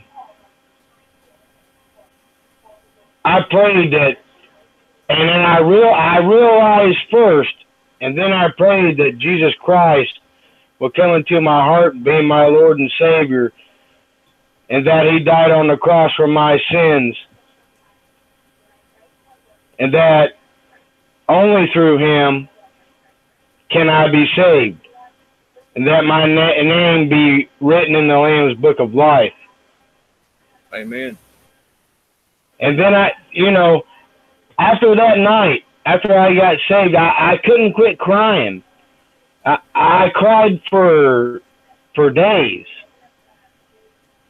And I cried so much, I started crying tears of blood. And then that next week, I went to church and praying people that came to the altar. I could see the change in them, and I could see their look on their face, like they couldn't believe what was happening to them. And that night, when I went home, I remembered the dog that bit my brother the next door, and I prayed to God. I said, God, I said, if this dog has got a demon in it, strike it down. I said, if not, let no harm come to the dog. So the next day, the neighbor called my mom and told her that the dog got struck by lightning through the TV set and killed it. And my mom told me not to say nothing to the next door neighbor about anything that I prayed for. So I didn't. I never let her know. So let me ask you, Chris. What made you think that your dog had some type of demonic attachment? Because I felt it in my soul that I needed to pray this prayer. It's like you're there, your consciousness is there, but something takes over, and it has so much passion, so much grace, and you feel all these feelings like it's like overflowing, and you can't measure it, and it takes over your what you speak and what you say at a certain point in time to whatever you're facing, and the Holy Spirit speaks, and it just takes over, and I think I know that's what happened. And then shortly after that, I was at school, and this kid, they were playing flag football, where you stick the flag on the side of your sweats or whatever, you know, and if they grab the flag, then you're down. That way it's a safe football at the school. Well, right. They were doing that, and this kid, he was a big boy, and, well, he broke my brother's leg in half, and bone was sticking out, and he was squirting out blood. He was bleeding to death. And the ambulance came and got him, and I said, God, I said, if this man has done this on purpose, let the same thing happen to him sevenfold. I said, if not, let no harm come to him. If he didn't do it on purpose, it was an accident, you know? So the next day, I go to the school, and they're getting ready to lead out, and all the buses are lined up out there. So I go outside, and here comes the whole school, and this guy is walking from door to door outside the school to the other door that goes inside the school to the gym. I witnessed the whole school go after this guy and hurt this guy so bad that he couldn't walk. He would fall down in the lunchroom in the cafeteria by the steps, and he would be crying out. And I felt so bad for this guy. And he stayed in the principal's office for I think 3 years. I think it was when he was going to school there. Oh wow! And yeah, and that's the last I heard of that dude. Yeah, and I'm actually feeling sorry for him myself. And there was this guy there that one day he would always punch me and stuff. You know how bullies are or whatever. So I was sitting there getting me a drink on the water fountain by the restroom and inside the school. He comes walking up to me, and I know how, I don't know how evil his mind works or whatever, but I said, listen, I said, I don't want no harm coming to me, and I don't want no harm coming to you. I said, why don't you just let me be? And then he says, okay. So he turns around. So I go to get me a drink from the water fountain, and then lo and behold, he punches me in the face. Well, I wasn't expecting that. So I turn around and watch him walk in the classroom. So I walk up to the classroom door, and I'm staring at this guy, and I am so mad. I have so much rage in me. I just want to go in there and hurt this dude bad. And then I heard a voice come inside my soul and said, vengeance is mine, saith the Lord. Oh, wow. So I let it go, and then I forgot about it. And then 2 weeks later, he got run over by a car. Oh, my goodness. Wow. And killed him. Well, let me ask both of y'all a question. I think I already know what Patrick's going to say. Have either one of y'all had personal experiences with, people just acting different, the ones that are the so-called unaffected compared to us? Because to me, I mean, it's almost like they're a different species of human. And then after we get done with that, then I'm gonna tell y'all about my near-death experience. I've I only talked about it one other time on somebody else's channel, and I'm gonna share it for everybody tonight. But I'm gonna let y'all answer that question first.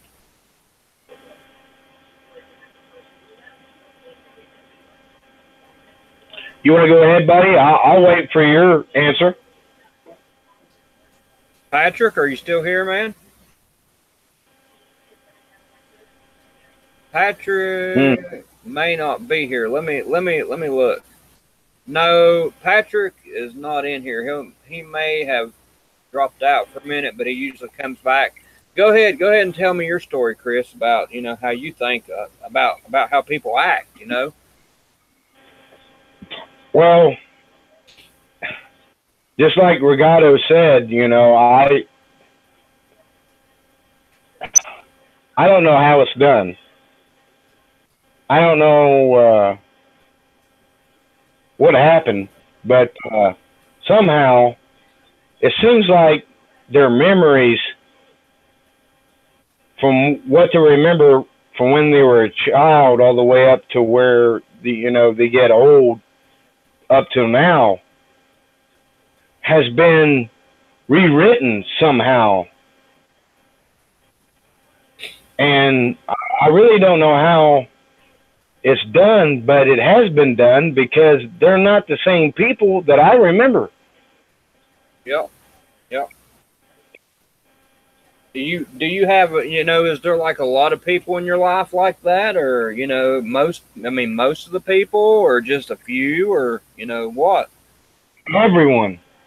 Oh wow, man, I feel sorry for you because I have my mom, I have my sister, they're both affected. I have two friends that are affected, but on the other side of the coin, I have lost my very best friend. I have a couple of family members that won't talk to me at all. And then all the rest of them just think that I'm totally crazy, that I have lost my mind. And, to me, it's like, seriously, y'all can't tell that, South America is 1,200 miles in the wrong direction. I mean, and you can sit here with a straight face and tell me that, Darth Vader never said, Luke, I am your father. That Field of Dreams never said build it and they will come, and it just goes on and on and on and on and on. But yeah, I mean, they'll argue with me till they're blue in the face that none of that ever happened, that, that I'm just remembering it all wrong. And right. So strange. I mean, just so very strange. But, anyways, I'm going to tell y'all about my near-death experience, and, I hadn't really talked about it ever on my channel, but I want to tell y'all what happened. And, this is something that should have really brought me closer to the Lord, but at the time, it kind of pushed me away because I was sort of angry with him because of the circumstances of my wreck and everything. But anyways, I was, driving down the road, and there was a Dumbo in front of me. And he went to turn on a 50-mile-an-hour road, and he stopped in the middle of the road, right in the middle of the turn, and I was, getting close to him. So I had to choose either hit him in the butt or try to get around him. And so I decided to try to go around him. And it was so tight that I was rubbing up against this guardrail. And rubbing hard. And finally, the guardrail broke, and when it broke, it slingshotted me way up in the air because when it broke, I hit the next set of guardrails head on, and it, shot me up in the air. I went up in a tree and come back down into this big, deep gully. Well, I don't remember anything after landing, but I woke up in the ambulance. Well, I thought I was awake, and then I realized that I was moving upward. And I'm like, what's going on here? I don't quite understand. And why ain't I hurting? And then I realized I was above my body. And I just kept on moving up. I was floating up into the sky. And before I knew it, I just had this like really, really overwhelming feeling of love and warmth And, you know, just a feeling I've never ever had in my life, and I haven't had it since, really, other than when I felt the Holy Ghost. And there was this really, really, really bright light. I mean, super bright light. And, you know, all I wanted to do is keep going closer and closer to the light, okay? And, you know, so I'm heading toward that light, and I didn't really hear a voice, and I didn't see a face. It was more like telepathy, you know, like mind to mind. And this voice said, um, "Do you want to stay or do you want to go?" And I, you know, and it also said, I mean, it wasn't in words, you know, it was just like I said, it was like mind to mind. If you stay, it's going to be hard. And, you know, I had to think about it for a second, because this is a feeling I'd never had in my life. And, I mean, it was just a feeling of love. I mean, and until you go to heaven, you just really don't know what that feels like. And I thought about it for a minute, and I started thinking about all the people I'd be leaving behind. And I said, I want to go back. And I mean, immediately, I was back in my body. Immediately. I mean, just at the snap of a finger. And let me tell you, I broke my neck in 2 places. I broke my back in 3. I broke 3 ribs. I had a traumatic brain injury. I had to have my ear reattached. All kinds of facial reconstructive surgery on my right side. And it was very, very, very hard. And I have a feeling that, you know, that wasn't even what, you know, Jesus was telling me. I have a feeling he was telling me about now, about it's going to be hard now. It's getting ready to get hard. You know, so that's my take on that story. And I haven't never ever shared that publicly, but I thought I would tonight, and, you know, just let people get to know a little, you know, another side of me. You know, and that was something that really should have brought me closer to God. But, you know, I was so, you know, hurt and injured, and, you know, I was just angry with him. I never ever stopped believing. I never ever stopped praying, but I was just angry with God for a long time. And I know that was wrong now, you know, but, you know, hindsight's 2020. Whenever I learned about this effect, you know, I was still praying, but I had backslid. You know, since the car wreck, I had never really gained my footing back with God. But when I seen the Bible changes, brother, I'm telling you, I went and I fell down on my knees like I never had before, and I prayed hard, brother. I prayed till I was crying. And I'm telling you, the Holy Ghost rolled back through me, and it was the same feeling I felt when I was up in heaven. Amen. And I felt so good, brother. Amen. I loved it. And I'm just so happy that I met the Lord again, and I'm just so happy He's in my life. And anybody that hadn't felt that feeling, they need to feel it, because I'm telling you, there ain't no other feeling like it. And if you haven't, you need to try it. It's the best drug ever. Jesus Christ is. Amen. That's right. So that's my testimony. I just thought I'd let y'all in on that one. Because I hadn't never, you know, I don't even talk about that one with my family much, you know, but all of y'all, I really consider y'all, you know, my extended family. I mean, truthfully. I love each and every one of you. You know, just like I say on my channel, you know, love your neighbor as you love thyself, and love one another. And I try to practice that. I mean, I really do in my life. You know, I've always been that way. If, you know, a person I don't know was to come up to my house and say, "Hey, man, it's cold outside. You know, is there any way I could get in, you know, stay in the house tonight because it's cold out?" I've done it. I've let them in and say, "Come on in, brother. You can spend the night. You can spend the night." And if I have anything to eat there in the cupboard, I feed them. You know, that's just me. You know, I've always been like that. And I don't know, you know, if that's an abnormal thing. Maybe there's a lot of people like that, or used to be anyways. But I really don't think there is in this in this society that we live in now, it really don't seem like there's many like that at all, because everybody's just so dark and distracted and programmed and plugged in that you just don't see that type of stuff anymore. Right. So what do you think about that, Chris? I mean, with people today, do you feel safe even inviting people into your home that you don't know, or how do you feel about it? Well, no, I ain't gonna do that because it seems like I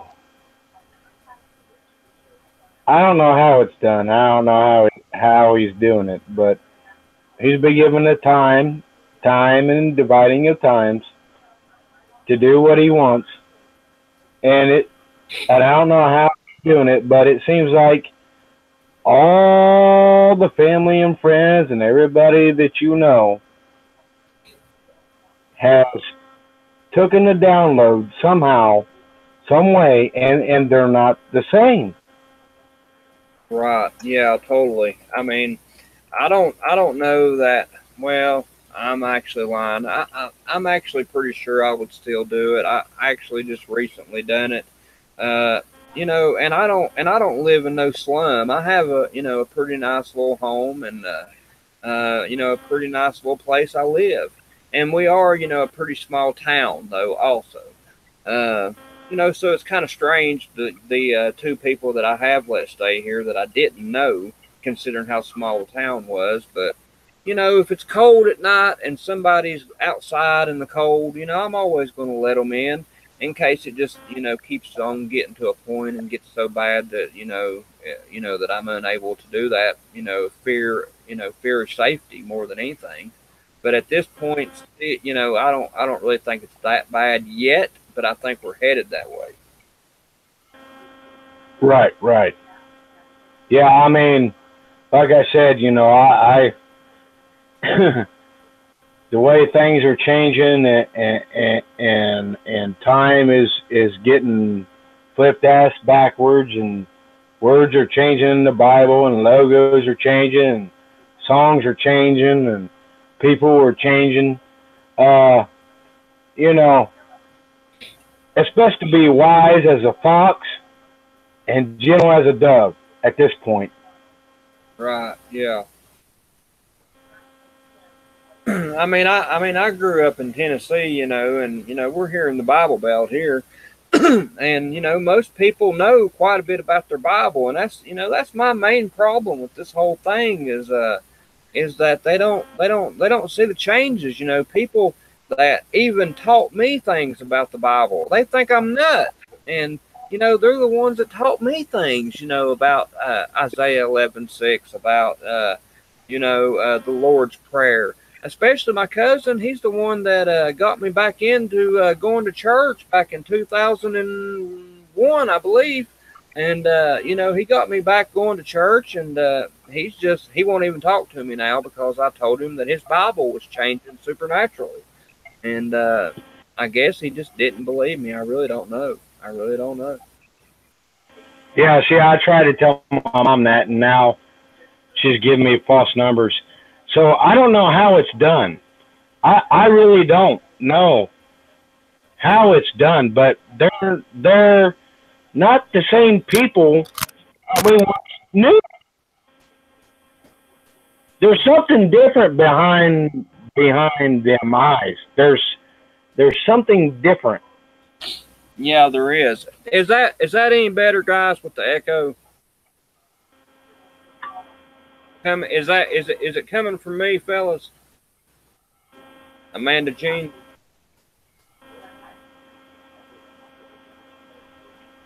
Well, I'm not getting the answer, but I think I have my chat going on normal speed. Live. It's good. It's good to talk to you, man. Yeah, man, I definitely appreciate you coming on, and you've been one of my biggest supporters from the very beginning, and like I've said before, I don't feel like I'm anything special. We all fall short of the glory of God, and I'm just dust, dust under His feet, brother. I'm just out here trying to sound the alarm bells, and trying to buzz around enough to where I aggravate somebody enough to where maybe they'll listen to me, and hopefully I can wake a few people up doing that. That's all I know to do is just keep on speaking out, and just keep on talking about the changes. They keep on saying, that some people just ain't ready to wake up. And, I'm going to tell you, brother, I wasn't ready to wake up when I woke up. I almost had a heart attack. Quite literally. I thought I was having a heart attack. I really flipped out. I'm telling you. It was scary, and it was also like a relief because I knew for a long time that something was very, very off, and I just couldn't pinpoint what it was exactly. And, I felt like I was, missing out on something very, very big. And, when I found out about it, like I said, it was a blessing, a relief, and a shock too. It was all three, at one time, if you can even imagine that. So it was like a up and down at one time. And, oh yeah. And, people, some of these channels say, well, if you're new to this effect, I don't have any time for y'all. They can just go to other people's channels. I tell you what, I have time for anybody. Anybody that is new to this, that's the people I have the most time for because they're the ones that are really struggling right now. And, all you have to do is go to the about part on my page, my emails there. You can email me. And if I don't get back to you there, just get down there on the comments and comment, and I'll give you my email then, and I'll figure out who you are, and we can definitely talk because I know what I felt like, and I know what kind of stress I was under, and the people that don't have anybody to talk to like you, Chris. It just has to be so hard, so hard. Well, man, it is, but just like Jesus said, you got to have a faith like a mustard seed, just like a little tiny, and it will keep you holding on to what? Hope in what? That He died on the cross for your sins.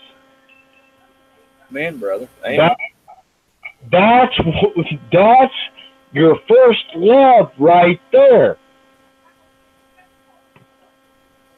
That's when you came to the awareness and the realization of what the hell is really, really going on. Right. But like I said, I forgot for a long time that the elite, the fallen angels, has been running this world. And I forgot for a long time, but I woke up in 2017. Thank God. And I realized the changes in what the hell is just exactly what's going on.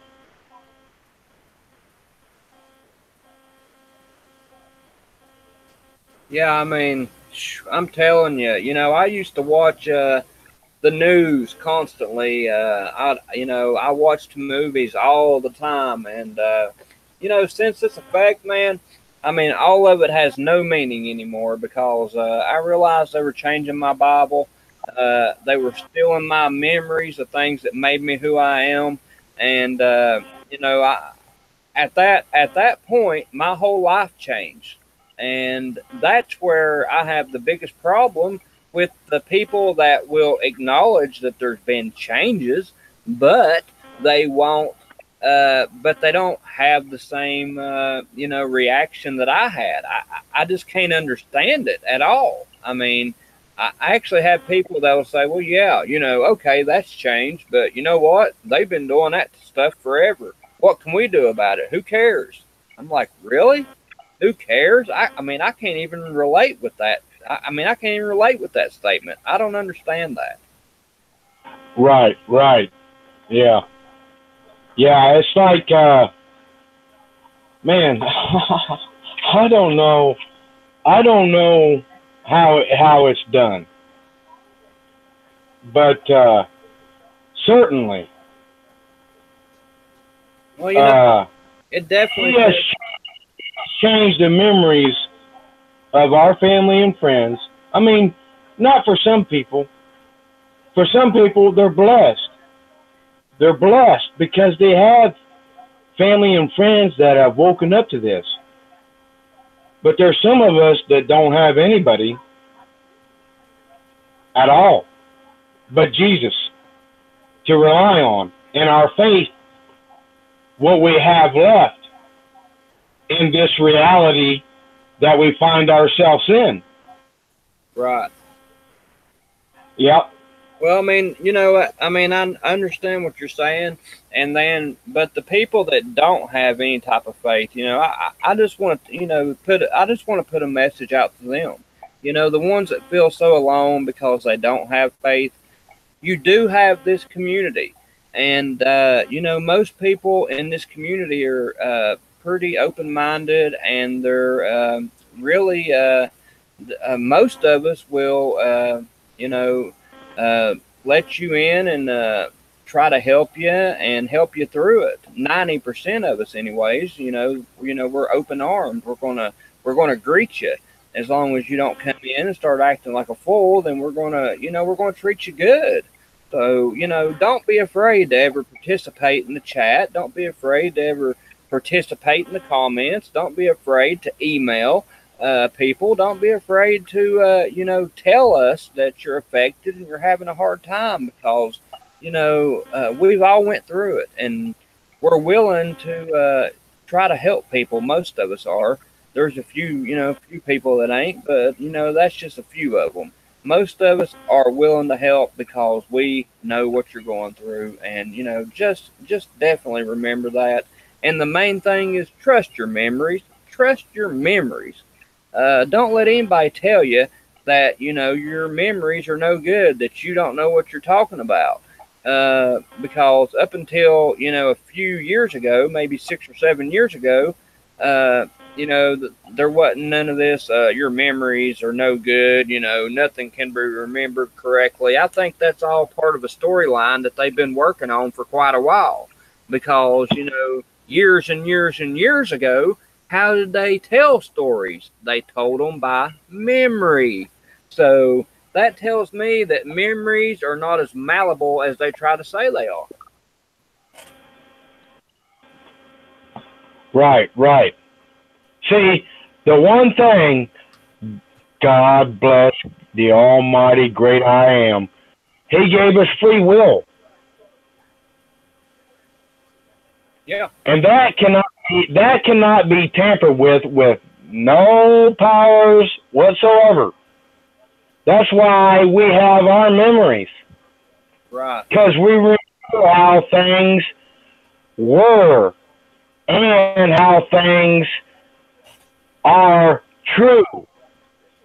And we see all these false animals, the false well, and all that stuff. That's just thrown in our face to try to let us know, see all these people, they believe this, you know. And here we are trying to wake people up to the simple fact. You know, look, goats climbing trees. I mean, you know, and it's just thrown in our face, and it's like, ha, see? They don't see. You do, but they don't. And there ain't nothing you can do about it. Nope, there ain't. Let me ask you, have you seen the upside down Christmas trees that evidently has been a thing for a long time now?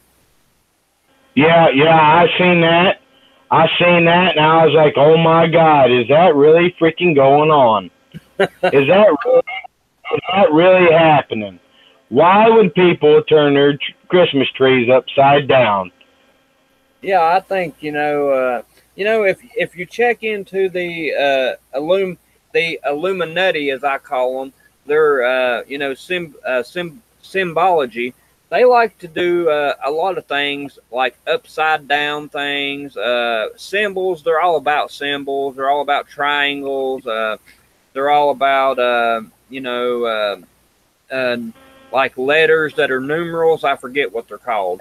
You know, so if you don't know better, you know, you can just be saying even sayings and not realize that you're saying a word that means something totally different. But the Luciferians, the Illuminati, and all of them, they're just sitting back and laughing because they've got us saying all these words that actually mean something totally different than we know. They have us, you know, using all this equipment, you know, looking at all their symbology everywhere and not realizing what it is, 90% of the world. And, you know, they just think it's funny. And, you know, I'm here to tell them, we're on to you. The truther community is growing every day, and 90% of us are not going to stop till we get some type of answer, or at least they lie to us, you know, one or the other. I mean, if you ain't going to tell me what's happening, at least lie to me. Do something. Right.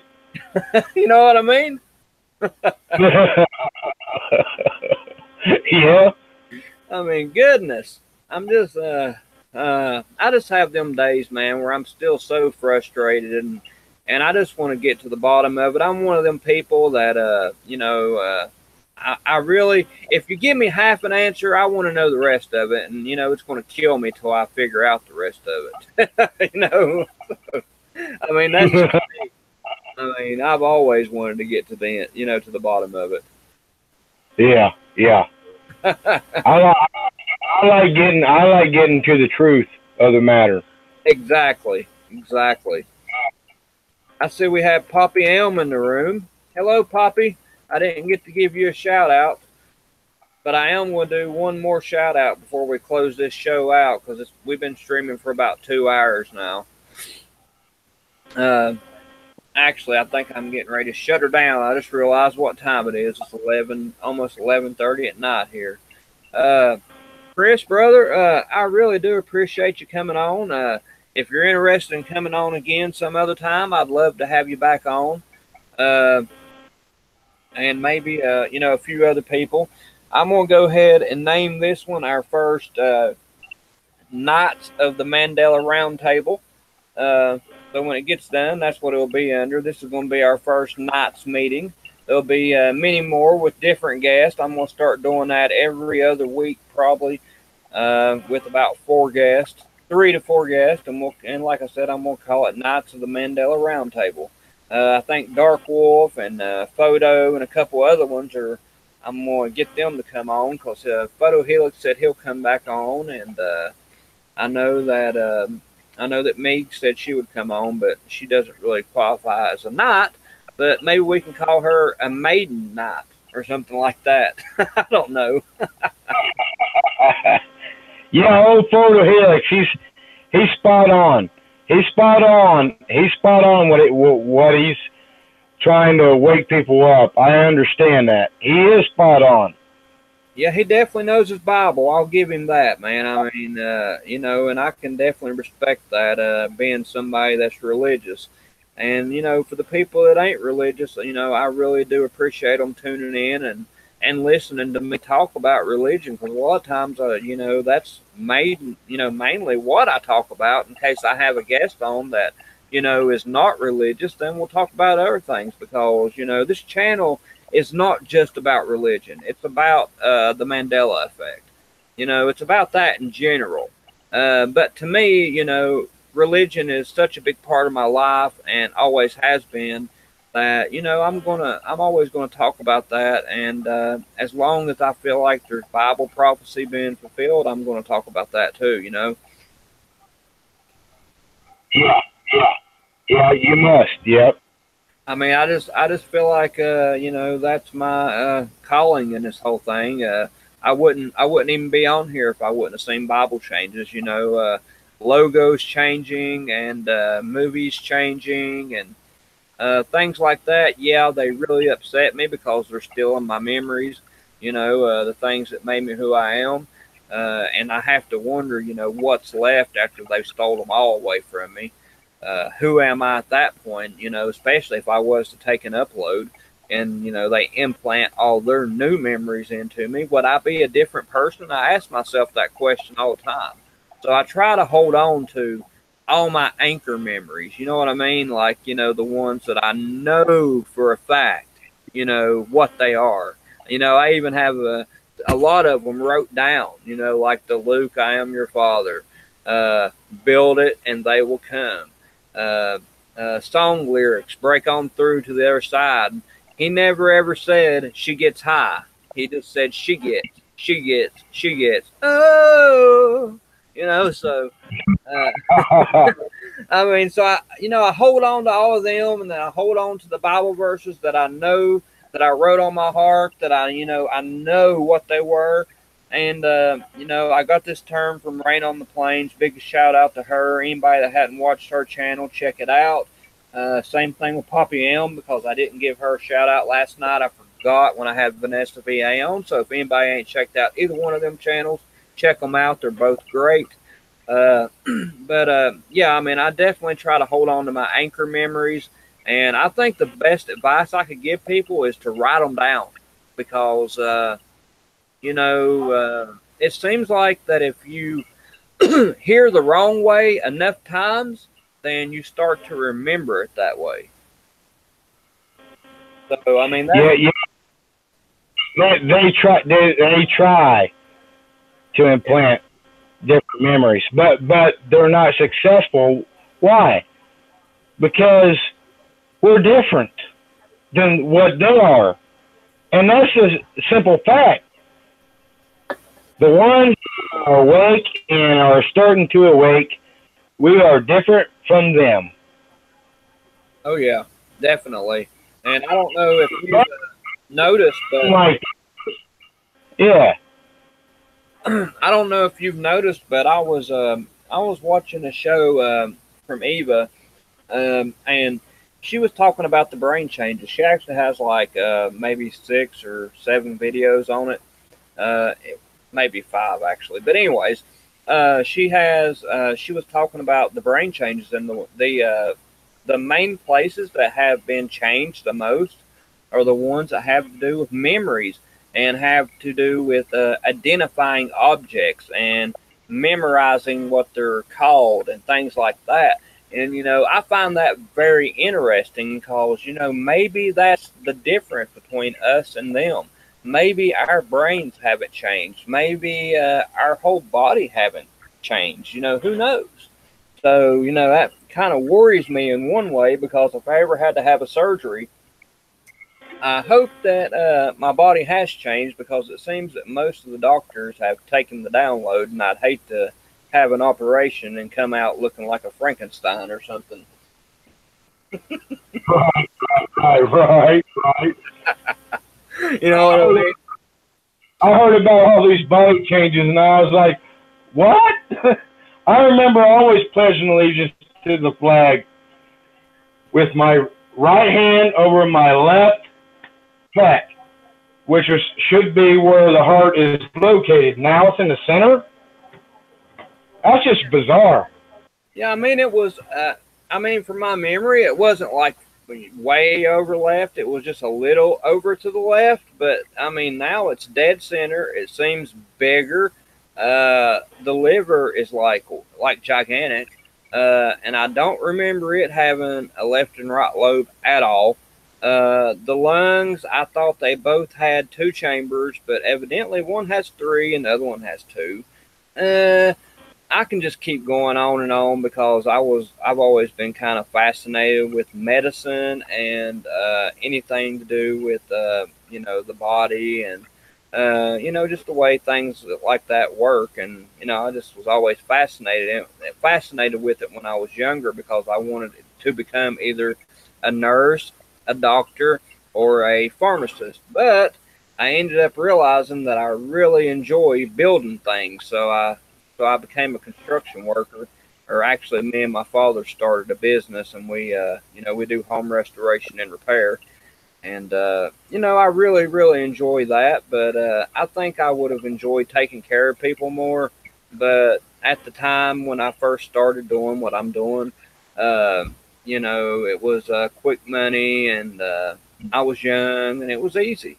But the older I get, and now that I've been in that bad car wreck and I've been broken up into pieces and, tore up and spit out, I wish I'd never ever got into that type of, profession. But I guess that's neither here nor there. It's said and done now. Anyways, Chris, I'd like to thank you for coming on, brother. I'm going to end the show just like normal with a song. Really don't know. I really didn't pick one out tonight, so I'm still trying to figure that out. But man, I mean, I really do appreciate you coming on, and like I said, you have supported me from the very, very get go, man, and I mean, that's just so awesome. I really do appreciate that. Hey man, I support he wants to come out and tell you exactly what's going on, especially Right. Photo Hill. He was the first pioneer to start waking people up. So yeah, he gets the tribute, and I know he's been going through some hard times. Yeah, he is. And then anybody that can lift him in prayer. he tried testing people to see if they would still stay on his channel. So yeah, I know he's going through some hard times, man. Yeah, he is. I mean, and he's having some health issues right now. So anybody that prays, lift Photo in prayer. He needs it right now. And I think that's about it. I'm gonna go ahead and tell you bye, Chris, and I'm gonna end the show, brother. But it was nice having you, and we'll speak again soon. All right. Yes, sir. It was a pleasure. All right. Thank you, brother. All right, everybody. I'd like to thank y'all for coming tonight. I wasn't really planning on doing a show, but I knew there was an opening when Scotty was, because Scotty's sick. I'm probably going to start doing the a set either 7 o'clock or 10 o'clock. I really don't know yet. Hadn't made up my mind, but that's what I'm probably going to do. But I just wanted to thank everybody for coming, especially Poppy Elm. I haven't seen her in the chat before. That's really cool. She's in here. As a matter of fact, I'm going to go ahead and give her a wrench before I get out of here tonight. But anyways, I just wanted to say, everybody, trust your memories. Don't let anybody tell you that you don't know what you're talking about, because, we know what we know, and, there's just too many of us that have the same memories or very, very similar memories to be told that we're all wrong, okay? So just, trust your memories and, love one another. Love one another. And also, we all need to band together and try to support each other, because there's strength in support. There is strength in support. And I just see so much division in this community. And I want to see people come together, because, there may come a day where we need each other. And even if there doesn't come a day that we need each other, then, I just think that it's always better if, people support each other, even if, you don't totally have the same belief system, or maybe you don't have the same belief system at all. We do all have the same memories, and we are similar memories at the very least, and we are all affected, and we are all struggling through this thing that's called the Mandela effect. So, just support each other, guys, and try to love your neighbors. Try to. But that's it. I'm gonna end the show with the song. I've chosen Lucifer Augustina, which is Maynard Keenan's solo band or solo project, whatever you want to call it. God bless everyone. God bless.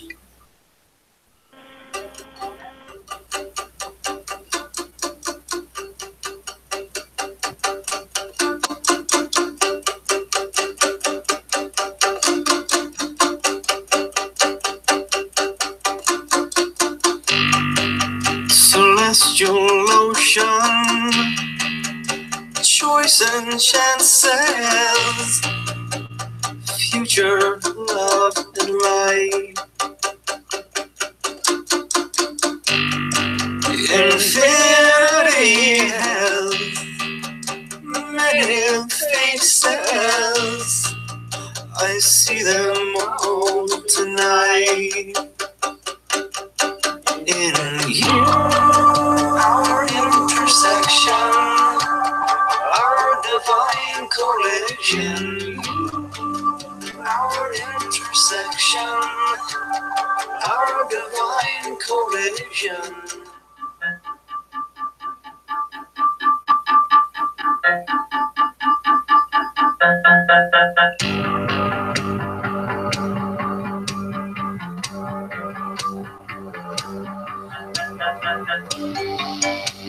Webbing waves of tears in recognition of what patience will provide.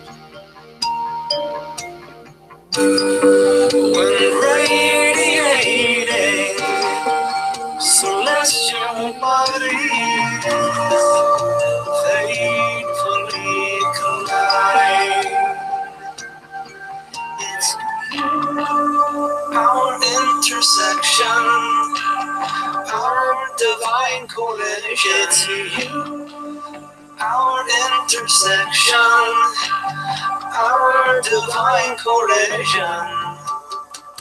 Hey, hello, a joy to finally meet you. Hey, hello, Augustina.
One more song before everybody goes.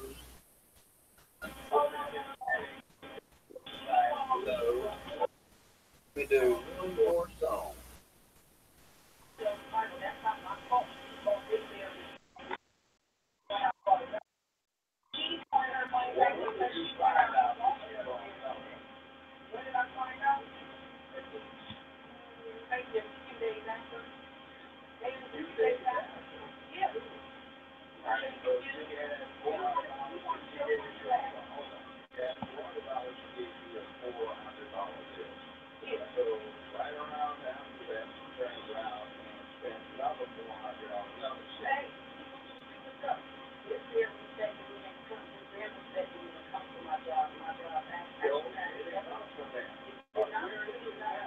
Should've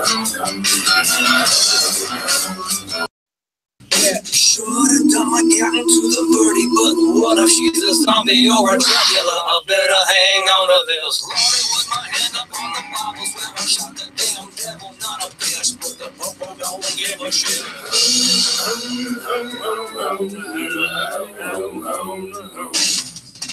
Lord, I wish you show a little mercy. I've been on the straight and narrow since the judge and the woman got the Roman. Wasn't devil king, so I shut the rest of me. Cause I was over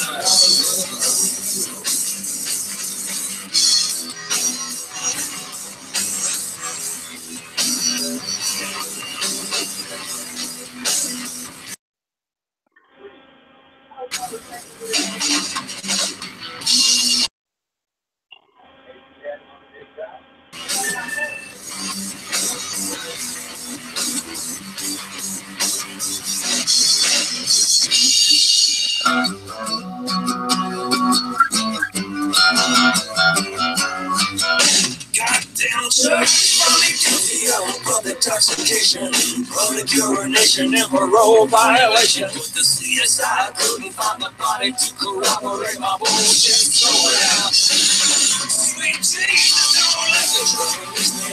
What if she's a zombie or a Dracula? Try to put it in bed. Tell her walk away from my back and just come over the street. Tell me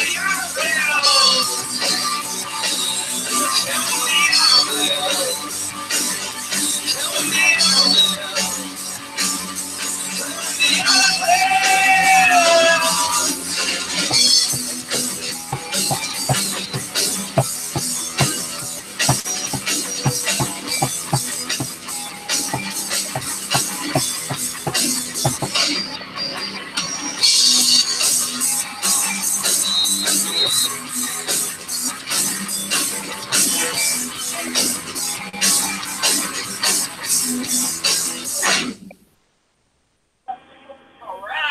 Woo! Okay, people. Oh, goodness. It wants to go again. It wants to go again. All right, people. I hope y'all enjoyed the show. I'll be back hopefully tomorrow morning with Lone Eagle. I hadn't checked my email to see if he got back with me on a time exactly, so I can't really tell y'all time. But just want to say, trust your memories. Trust your memories. Don't let anybody tell you that you're wrong. Trust your memories, and God bless you all. God bless, and have a good night, and try to love thy neighbor.